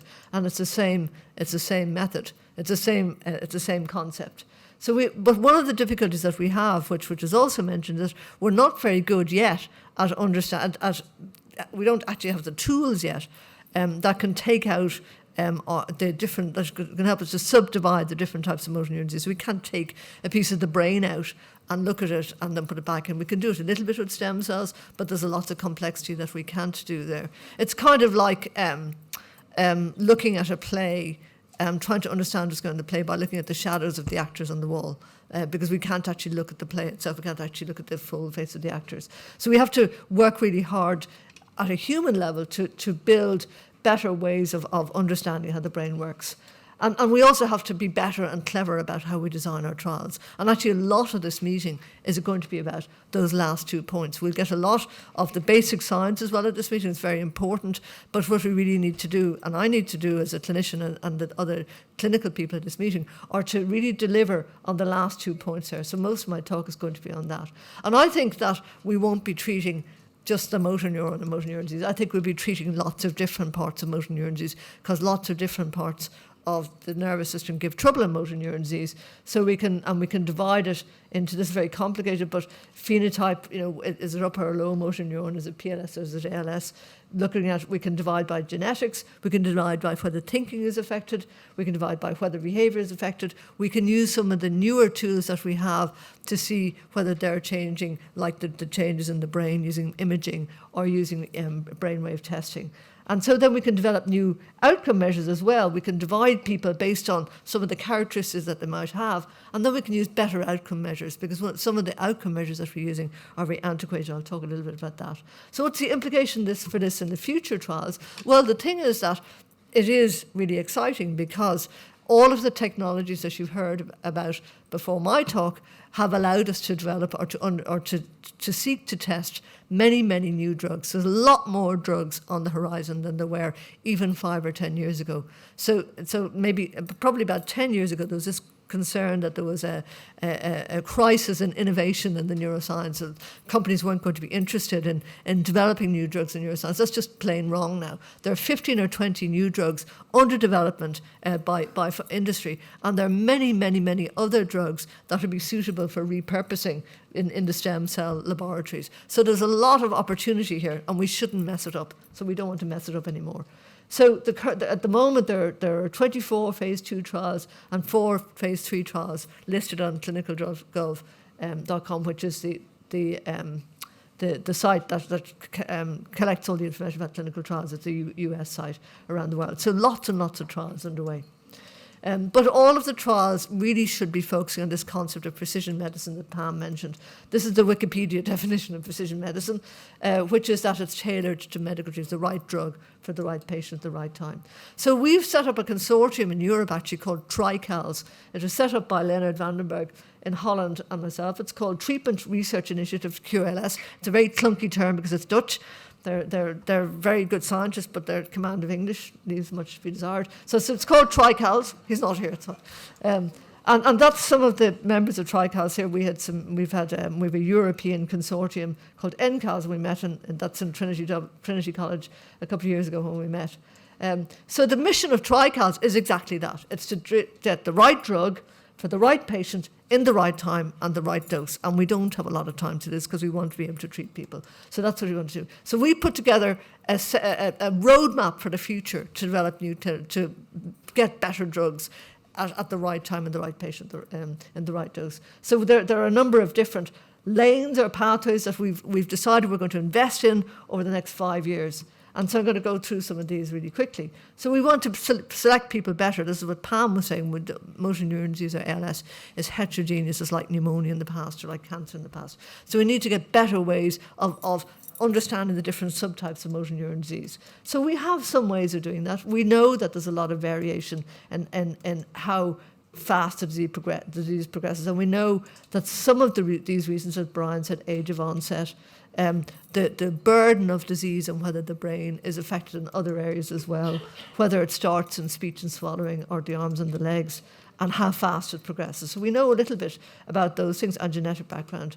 And we know that if we do mathematical analyses using the registers that we have, so we have one in Ireland and there's one in England, there's one in Scotland, there are a number around Europe as well, we can divide people into subgroups, and we can understand a little bit about some of the factors that lead to the subgroups, but not everything. We don't know all of the factors that make these people belong to one of those groups. We know some of them, but not all of them. So we need to understand why that is. There's a lot of more work to do in that. We know genetics are a factor. We know there are 30 genes of major effect, but there's lots of other genes that have some effect, and there are almost certainly protective genes as well, and we know that from population studies, and we've done some of this work in the Caribbean as well, showing that if you're a mixed population, you're protected from developing motor neuron disease. So why is that?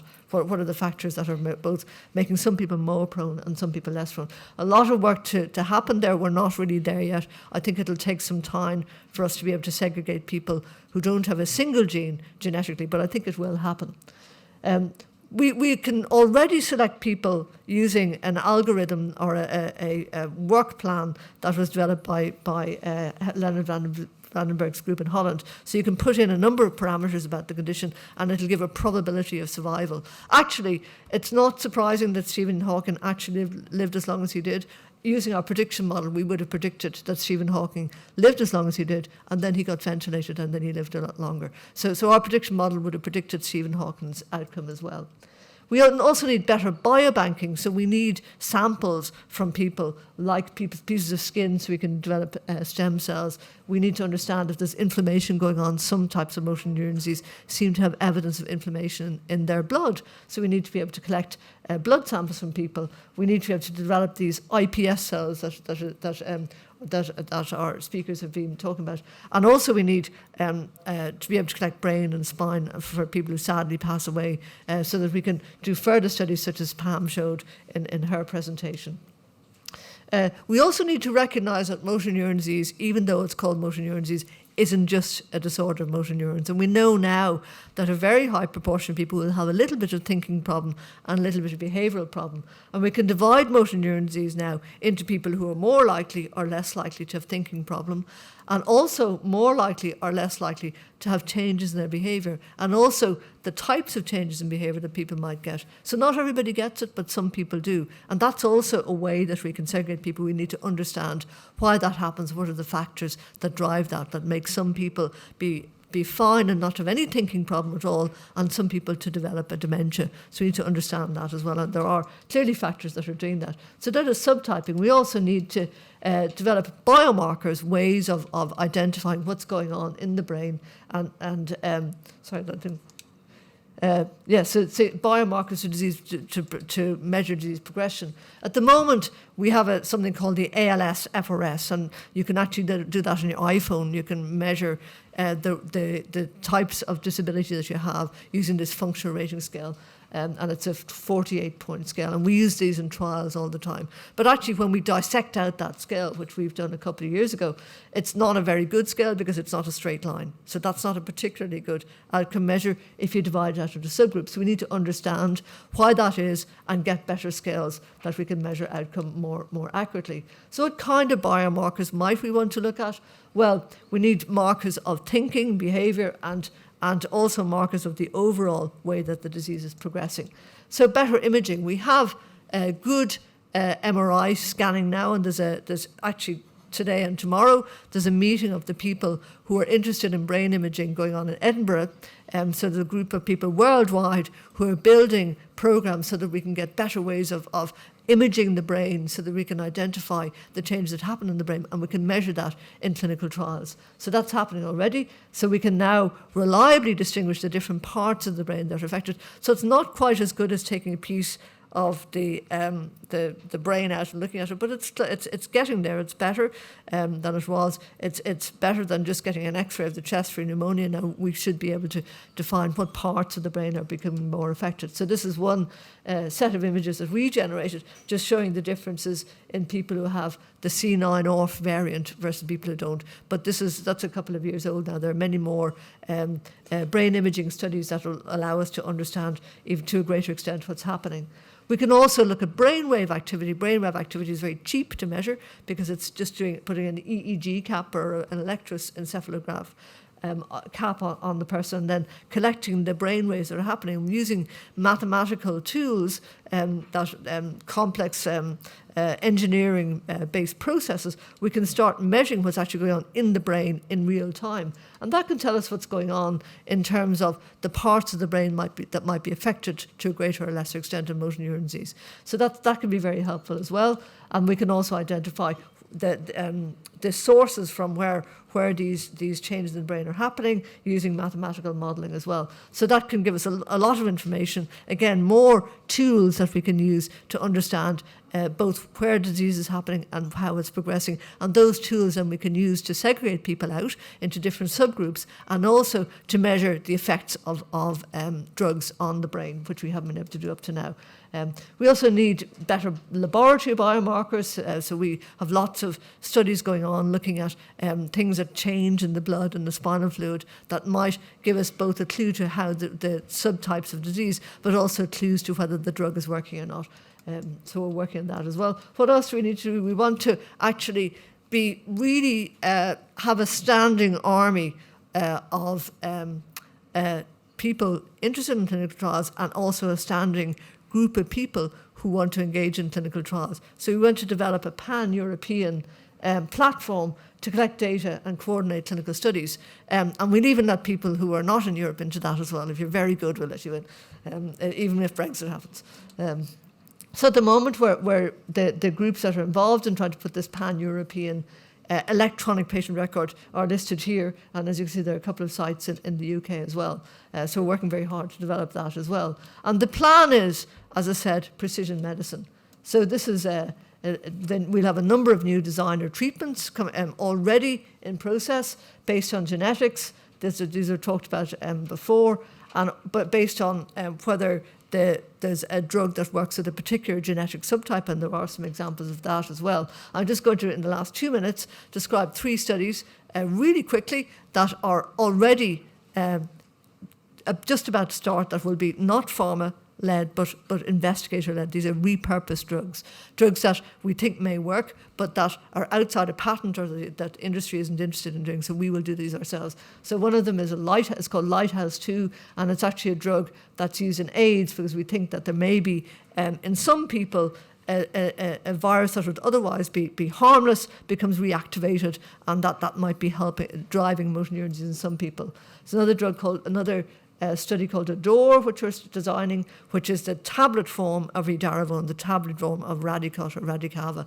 And so that's going to hopefully in the next year or so. And then the third is a study called Prelude, which is a study of a drug called lithium, which was used a couple of years ago, didn't see any benefit, and actually people on lithium seem to have done worse. But in fact, if you take out a subgroup of people who have a particular genetic marker, the lithium looks like it might work. So I'm not going to go through these in any great detail because I'm being told that my time is up.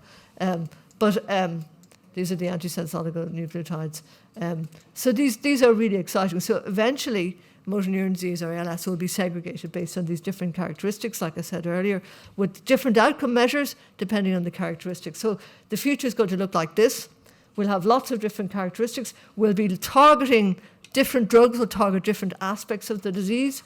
We'll have patients grouped into these different subgroups, with what I call pragmatic clusters, and then we'll have clinical trials that are testing outcomes from each of these. We'll define what the outcomes want to be, and then over time we'll get a combination of new treatments. So as Pam said, it won't be just one drug, it'll be a combination of drugs with multiple actions and multiple drugs with single actions. And I think the future is very bright. The new treatments in ALS will be driven by a precision medicine approach, and I think that the better patient selection and trial design and improved outcomes that we've committed ourselves to for the next 5 years in TRICALS, I think that's where we're going to make a big difference. And I hope we'll be able to, in a couple of years' time, come back to say we've done it. We'll have the drugs. Thank you very much.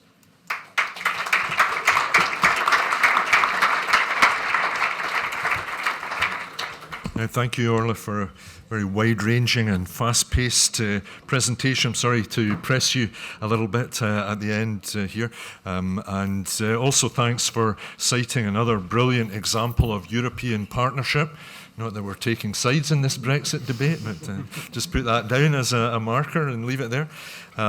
We have a debate on aspects of MND to follow over the next, I think we should take 20 minutes, unless I'm going to get a hook from the back. We'll aim to finish up at 4:40. If you absolutely need to exit at 4:30, we'll understand. But I think given the scope of the presentations, the level of interest here, and perhaps tuned in from elsewhere, we should allow 20 minutes or so for questions. So I would like to invite questions, comments from the floor. We've got roving microphones, and I'd like to take this gentleman here first of all, and then this gentleman in the second row, and we'll try and keep the pot boiling. I'll come back to you, sir, later on. So thank you. And if you have a question for a specific member of the panel, please identify. Otherwise, we can go at random, so to speak. Okay, thank you. Hi, Professor Hardiman. Yeah, I'm interested to hear you say that you had a specific test to see how long we would live for. And you said that you could predict, Professor. Is that being used at diagnosis? And at which stage during the disease can it be employed? So I think an experienced clinician who sees people with motor neuron disease will have a reasonable sense when we see people once or twice we'll have a reasonable sense about whether this is going to move very fast or move fairly slowly.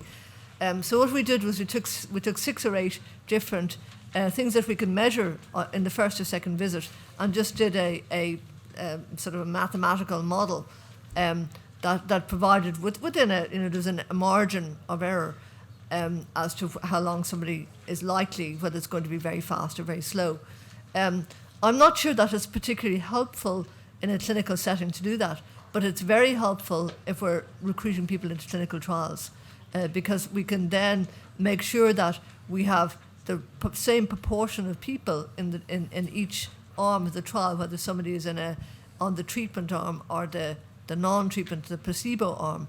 Because if sometimes we can make a mistake in trials and people, the arms aren't fully balanced, as we might get either an indication that the drug is working, that where it isn't working, sorry, or the opposite. I didn't think it was a drug. I thought. No, I'm maybe saying got if we're confused. putting people into the clinical trial. So Okay, yes, it is possible to do this So outside of a trial setting. Yeah. So there is a test. You're saying And it's there's not a test. questionnaire. No, it's not a test. It's questionnaire that you fill it's out. No, it's not. It's not a test and it's not a questionnaire. It's kind of an algorithm. So it's 6 or 8 things. The age of onset, the length of time, but from the first symptom to diagnosis, the rate of progression up to now, the breathing, the 6 or 8 parameters that we can plug into this model. It's kind of a mathematical model, and it'll say, a 50% or 75% probability. So And how long has that been available for? it got published last year in Lancet Neurology. Okay. The reason I'm asking is that when I speak to other people with ALS, they're telling me that most of us are told we've got 18 months or 2 years. Yeah, that's just plain wrong. Well, it would appear to be, especially in my situation. Yes. So, Yeah. Can the test be can the algorithm be used at any time? Yes, it can. Yeah. Okay, where do I sign up?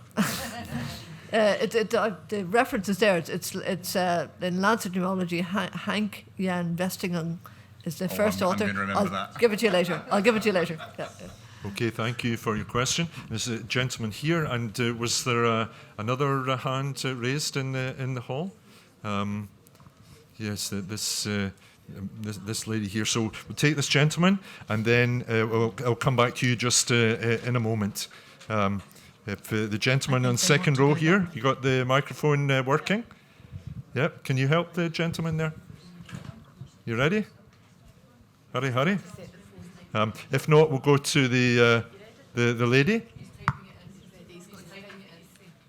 Oh, I see. I beg your pardon.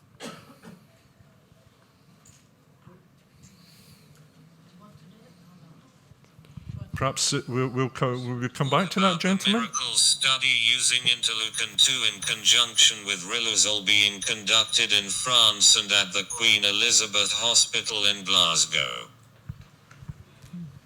Okay. Who would like to take that from the panel? Pam? I can speak to that. Sorry, what was the question around the Miracle study? So there is a study of low-dose interleukin-2 happening at various sites in France and the UK, and Glasgow has just recently opened up as a site, which is great. But what was your question about it? Sorry, I may have missed it.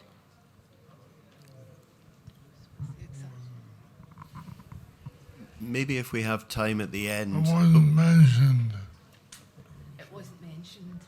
It wasn't mentioned. That's. Maybe if we have time at the end, I'll nip back to the back of the room because I have some slides about miracles that I'll be happy to show. If you can spare me 3 minutes. Yeah. Thank you for raising that.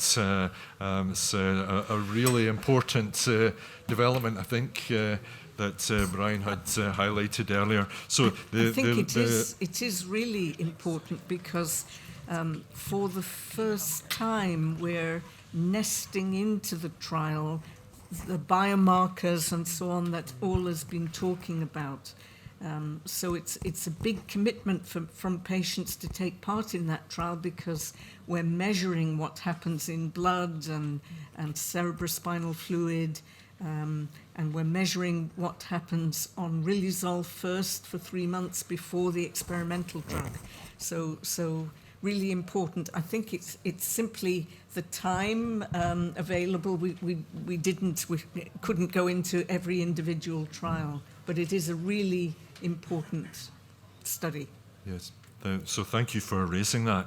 The lady here?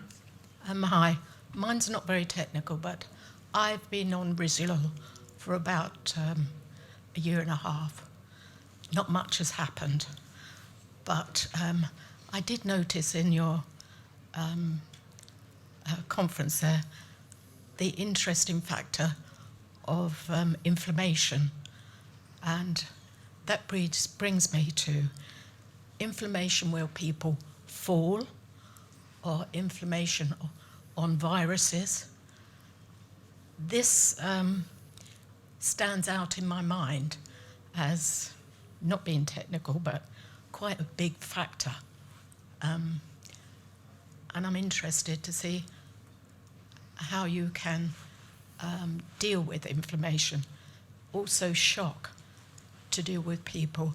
Has this any effect on how the disease progresses? Thank you. Who would like to lead off on that question? Pam? Thank you.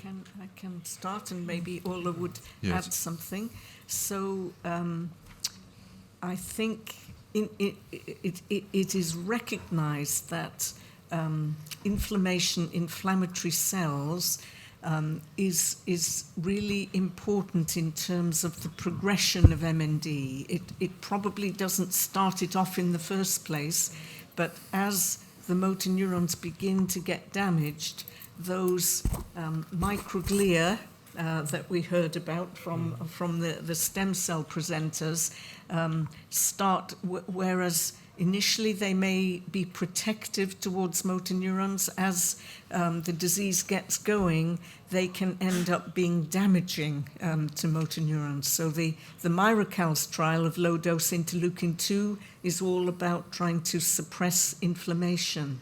And it's been found, interestingly, there was a study from Texas in the United States that showed that people with motor neuron disease who happen to have a high blood cell count of these particular lymphocytes called Treg cells, so people with high Treg cells do better in terms of how the disease progresses over time. And when you increase the Treg cells, it seems to make the microglia, the policemen in the nervous system, behave in a more protective rather than a damaging way. And that's exactly what interleukin-2 in the Myrical's trial is doing. We're trying to boost the Treg lymphocytes and therefore dampen down the damaging inflammation in the nervous system. Thank you. But whether an inflammatory illness actually starts MND off in the first place, I think is, there's no firm scientific evidence, but I've heard lots of patients say it was when I got that chicken pox as an adult that the whole thing started. I think Orla would like to add, and then we'll come back to you just in a moment. Orla, thank you. Just to add a little bit on the inflammation, I think that's going to probably be another segregating factor, because not everybody has changes in the inflammation, or there are different types of changes in inflammation we see. So I think that will be one of these factors that we will use in precision medicine. In terms of your question about shock and emotional shock or injury, there isn't really any strong evidence. Some people think that an injury may be likely to set off motor neurons, but the evidence for that, in my opinion, isn't very strong. And I don't think it's really good at the moment. I don't think there's any good evidence to support that at the moment. Okay, thank you. I think the lady would like to come back. Would you? Do you have another comment to make, just to the microphone for a moment? Yeah, just a quick one. Speaking to people, we all talk about how things started and how the disease is progressing. I felt it would be a good idea to have a website where people with motor neuron could put their symptoms of how they started, when they started, how they feel. That might be of some use to clinicians in the future. We are throughout the British Isles, and it might just throw something up that might be useful. So there is a site where you can do that. It's called Patients Like Me, and you can enter into that. And they actually run studies as well. Patients Like Me have run some trials as well using web-based technology, and you can actually measure your own ALS, FRS and put that up. And there's also a chat room on the Patients Like Me as well. That might be very useful. Thank you. So, good question and good suggestion. Thank you. Is the lady to my left in the middle of the row there? Yes, thank you. Yeah. Our experience of trying to get on a drug trial, we've kind of discovered that the criteria are so tight that it excludes so many people, and that's very frustrating. And I'm wondering why can we not lobby pharmaceutical companies to widen it if they're setting the criteria, or can we not fast track patients onto phase 3 clinical trials faster? Can we not do something about this? Yeah. Orla, thank you. Yeah, so I completely agree with you. Part of the problem that we have and part of the challenge that we've set ourselves in TriCals is because the outcome measures that we use at the moment are very specific, like the ALS, FRS and breathing. And they're the measures that are required for regulatory approval at the moment. So they're really, it's unfortunately it's survival and then how fast you're progressing on the ALS, FRS. So what we need to do is open up, a little bit, think a little bit more outside of the box on this, and think about, like what I was saying about the attributes, that there are many other things that we could measure as long as we have a proper and valid way of measuring that doesn't have any variability in it. So I think where everybody accepts and agrees that we're far too stringent in how we enroll people in clinical trials. If you look at all the trials that we've done so far, we've tested this in our register, only about 6% of people with motor neuron disease are ever eligible for a clinical trial. So that's not really acceptable. So one of the purposes of TriCals is to have a trial for everybody, like in cancer. But we have to be better at saying what we want to measure. And that's what I was saying about the biomarkers. We need to have a better suite of biomarkers, better ways of measuring how the drug is responding. So that isn't just about looking at your ALS, FRS or looking at your vital capacity, because people who have bulbar onset disease a lot of people can't do trials at all because they can't do the breathing into the machine that gets your vital capacity. So we need to move beyond the existing measures that we have into better outcome measures that are more relevant to people, but also that are acceptable, so that we can generate really good evidence that the drug is working, because we have to provide that for the regulatory and reimbursement people. But I think that's a challenge we've set ourselves in TriCals, to really invest heavily and invest all of our collective wisdom and expertise and funding into how to make this better and make it more open for people at all stages of their disease, that we can measure something in any aspect of disease. So I put up the idea about attributes, that we want to be able to have outcome measures that apply to every single part of the disease. Okay, Yeah, thank you. I think Brian would perhaps like to Yeah, add to I that, just and then wanted to I'll come back to you. Yeah. Add a little bit to that, because I'm always banging on about the need for biomarkers. We just don't know what's going on in the inside. That's one of the challenges. And if I can use multiple sclerosis as an example, we've seen huge advances in the treatment of multiple sclerosis, a lot of drug companies coming in, developing effective treatments. And part of that was down to what I would call a biomarker, was the fact you could use an MRI scan to actually see the lesions in the brain. And because you could see them, you could see what was going on the inside, you could effectively do almost like a quick and dirty trial. And if the lesions got smaller, even if it wasn't clear if the drug was working on the outside, you could see it was having some effect on the inside. And that just gives the companies the confidence to then spend the tens of millions that are going to be required to take a drug through the trial process.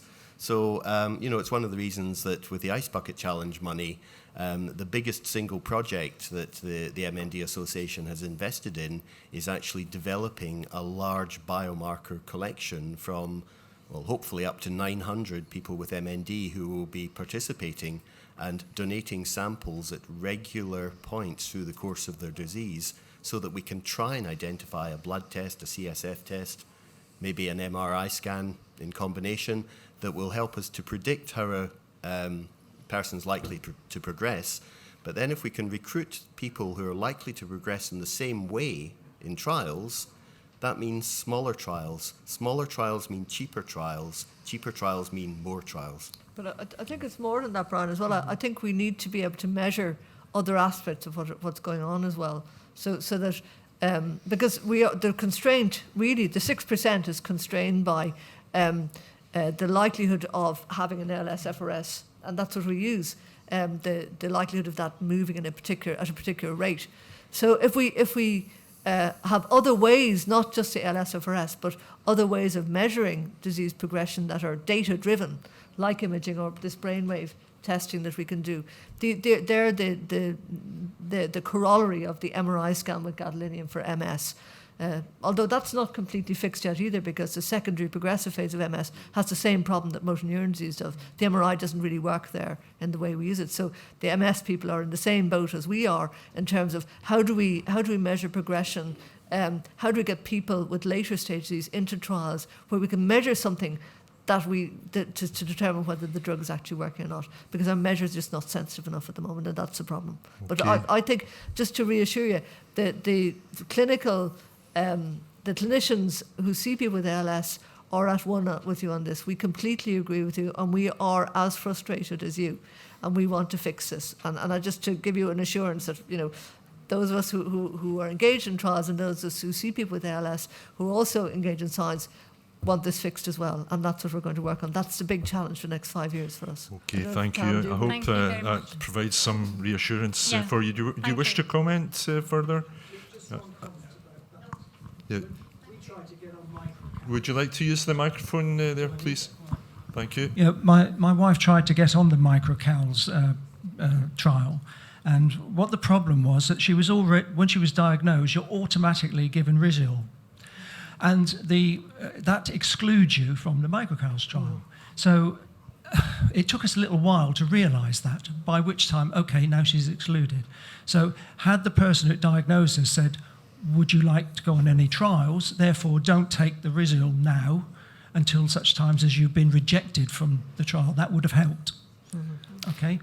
Also, there's a question for, if I may sneak one in. Yes, just a quick question. Right, Thank quick you. One. Is this one for Dame Pam? Right, we've just been offered a blood test for the C9 off 72 gene to see if there's any. Now, are there any other tests that can be done? Because when she was being tested for that, I said, well, can she also be tested for the SOD1 at the same time? Can she also be tested for any other mutant genes? There's about 30 of them. Why can't you do it all in parallel rather than sequentially? And the categorical answer I got was no, we do one at a time.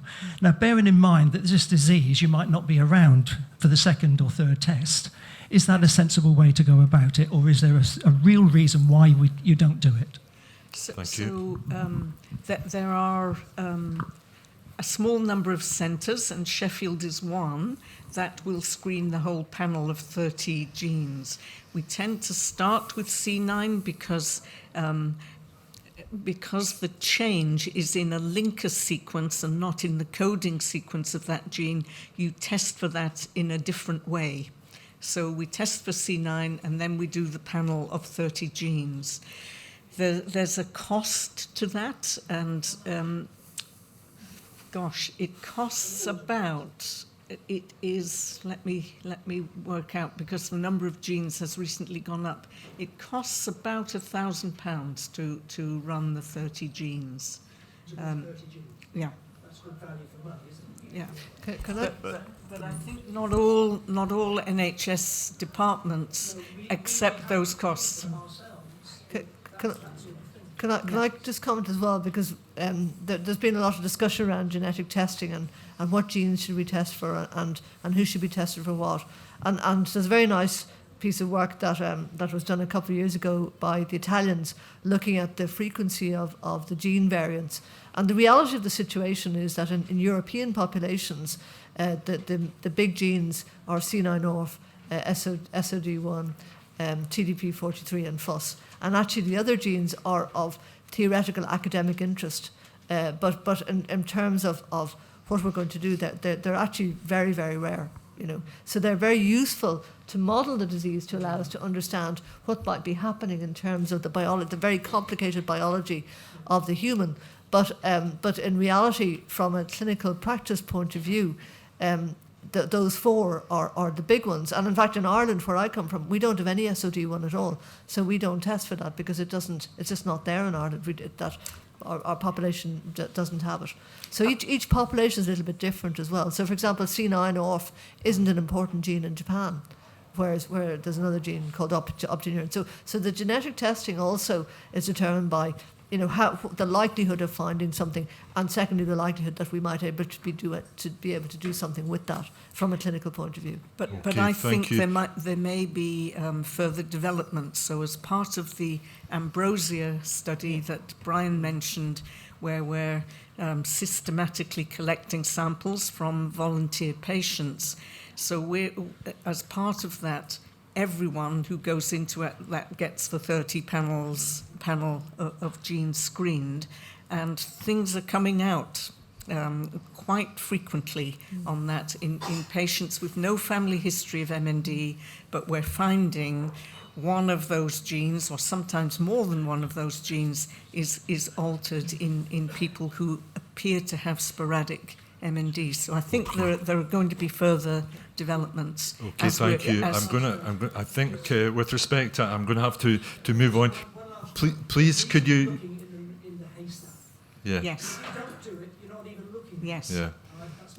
Well, thanks for your point, and I hope that you can pick up in specific terms if there's any value in that on an individual basis. So thank you for your question.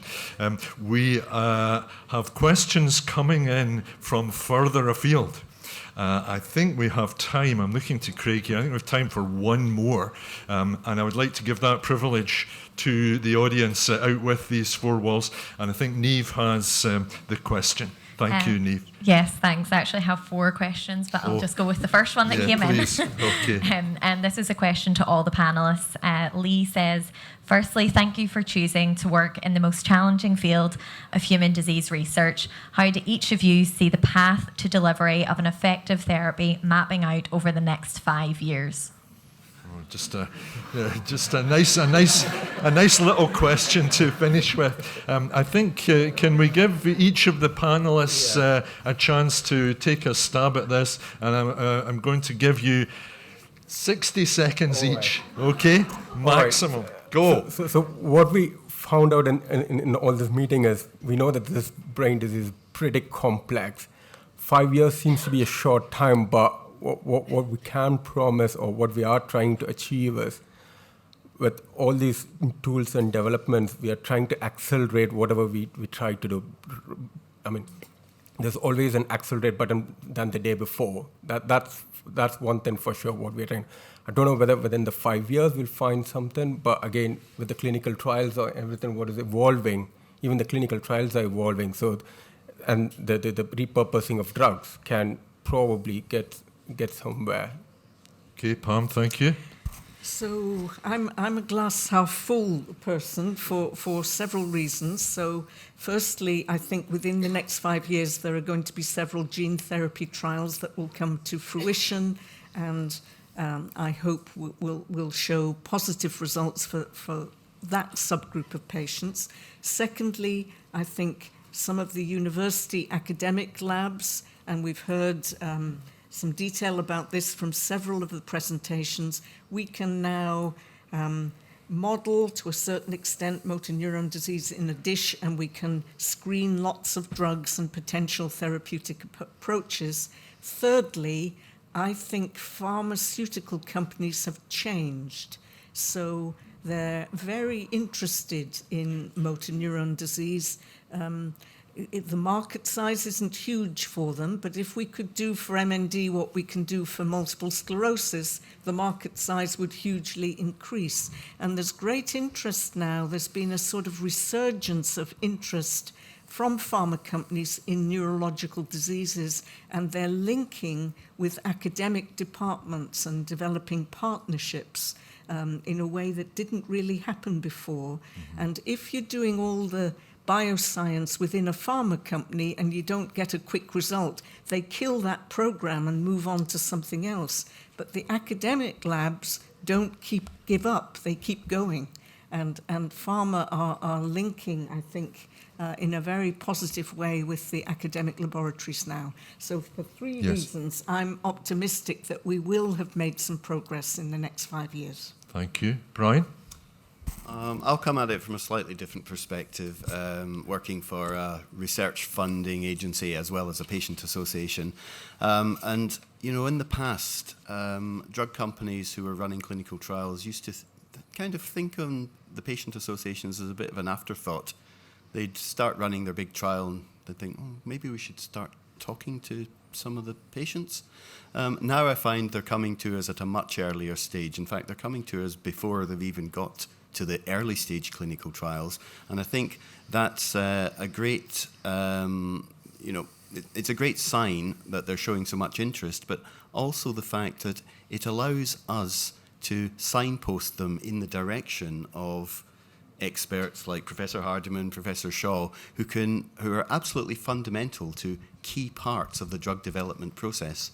A few years back, we co-funded a lectureship in Pam's Institute, and it was specifically for drug development purposes. And every time I read the annual report from this scientist, it puts a smile on my face because he just has drug companies beating a path to his door. So, you know, I can see, my vision is that we have a conveyor belt. We have a conveyor belt of ideas that are coming out the lab that run down towards being turned into drugs that can be tested in the clinic. And what I've been seeing over the past 10 years is this conveyor belt starting to crank up, and we're starting to deliver a series of things that will get to the clinic. And we haven't been very successful in developing those effective treatments to date, but, you know, some of them are going to work at some point. Thank you. Arpan, I think the conveyor belt is moving in your direction here. So I'd like to make a few points. First of all, I think coming to events like this mean that you sort of realise that you mustn't give up, and it's very important for junior researchers like myself.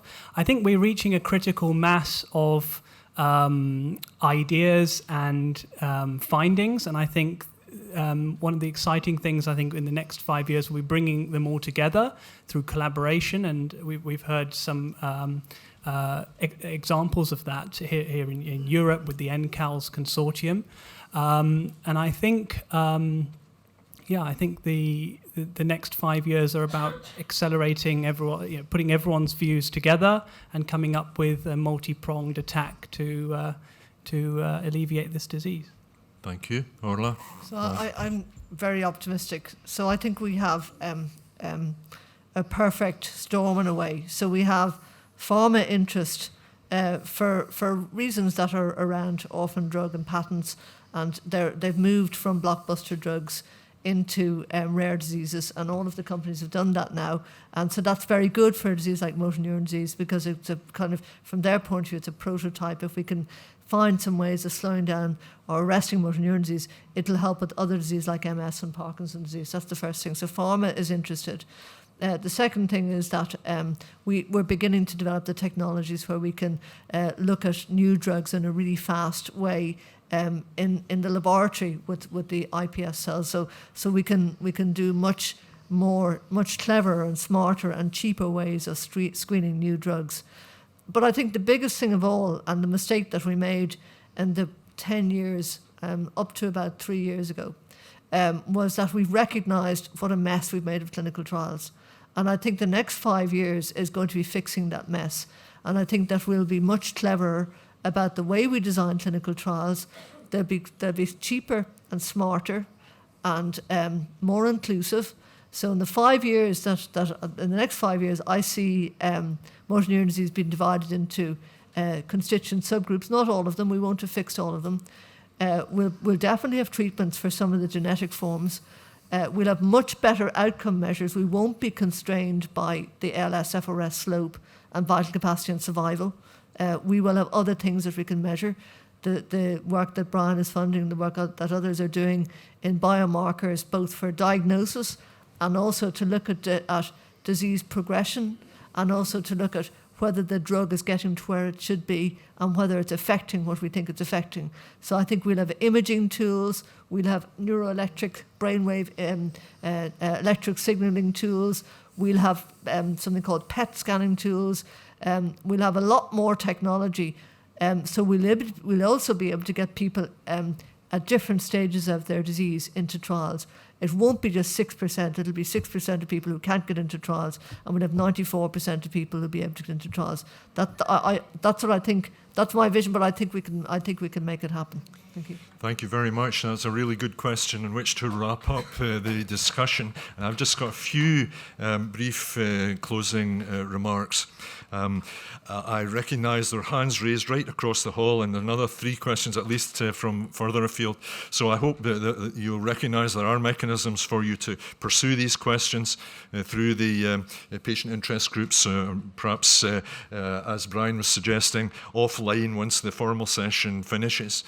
So please take your questions forwards. So thanks for all your interest and participation. Firstly, I'd like to specifically acknowledge Craig Stockton, his team at MND Scotland, and indeed the International Alliance for coordinating this event.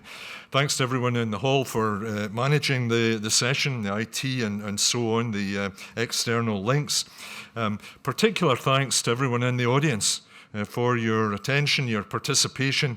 We were dependent on your reaction, your feedback, your questions to make the session a success, and clearly by that measure it has been a resounding success. So, and lastly, I'd like just to take the opportunity to thank once again our experts for giving their time, their knowledge and their experience for our benefit.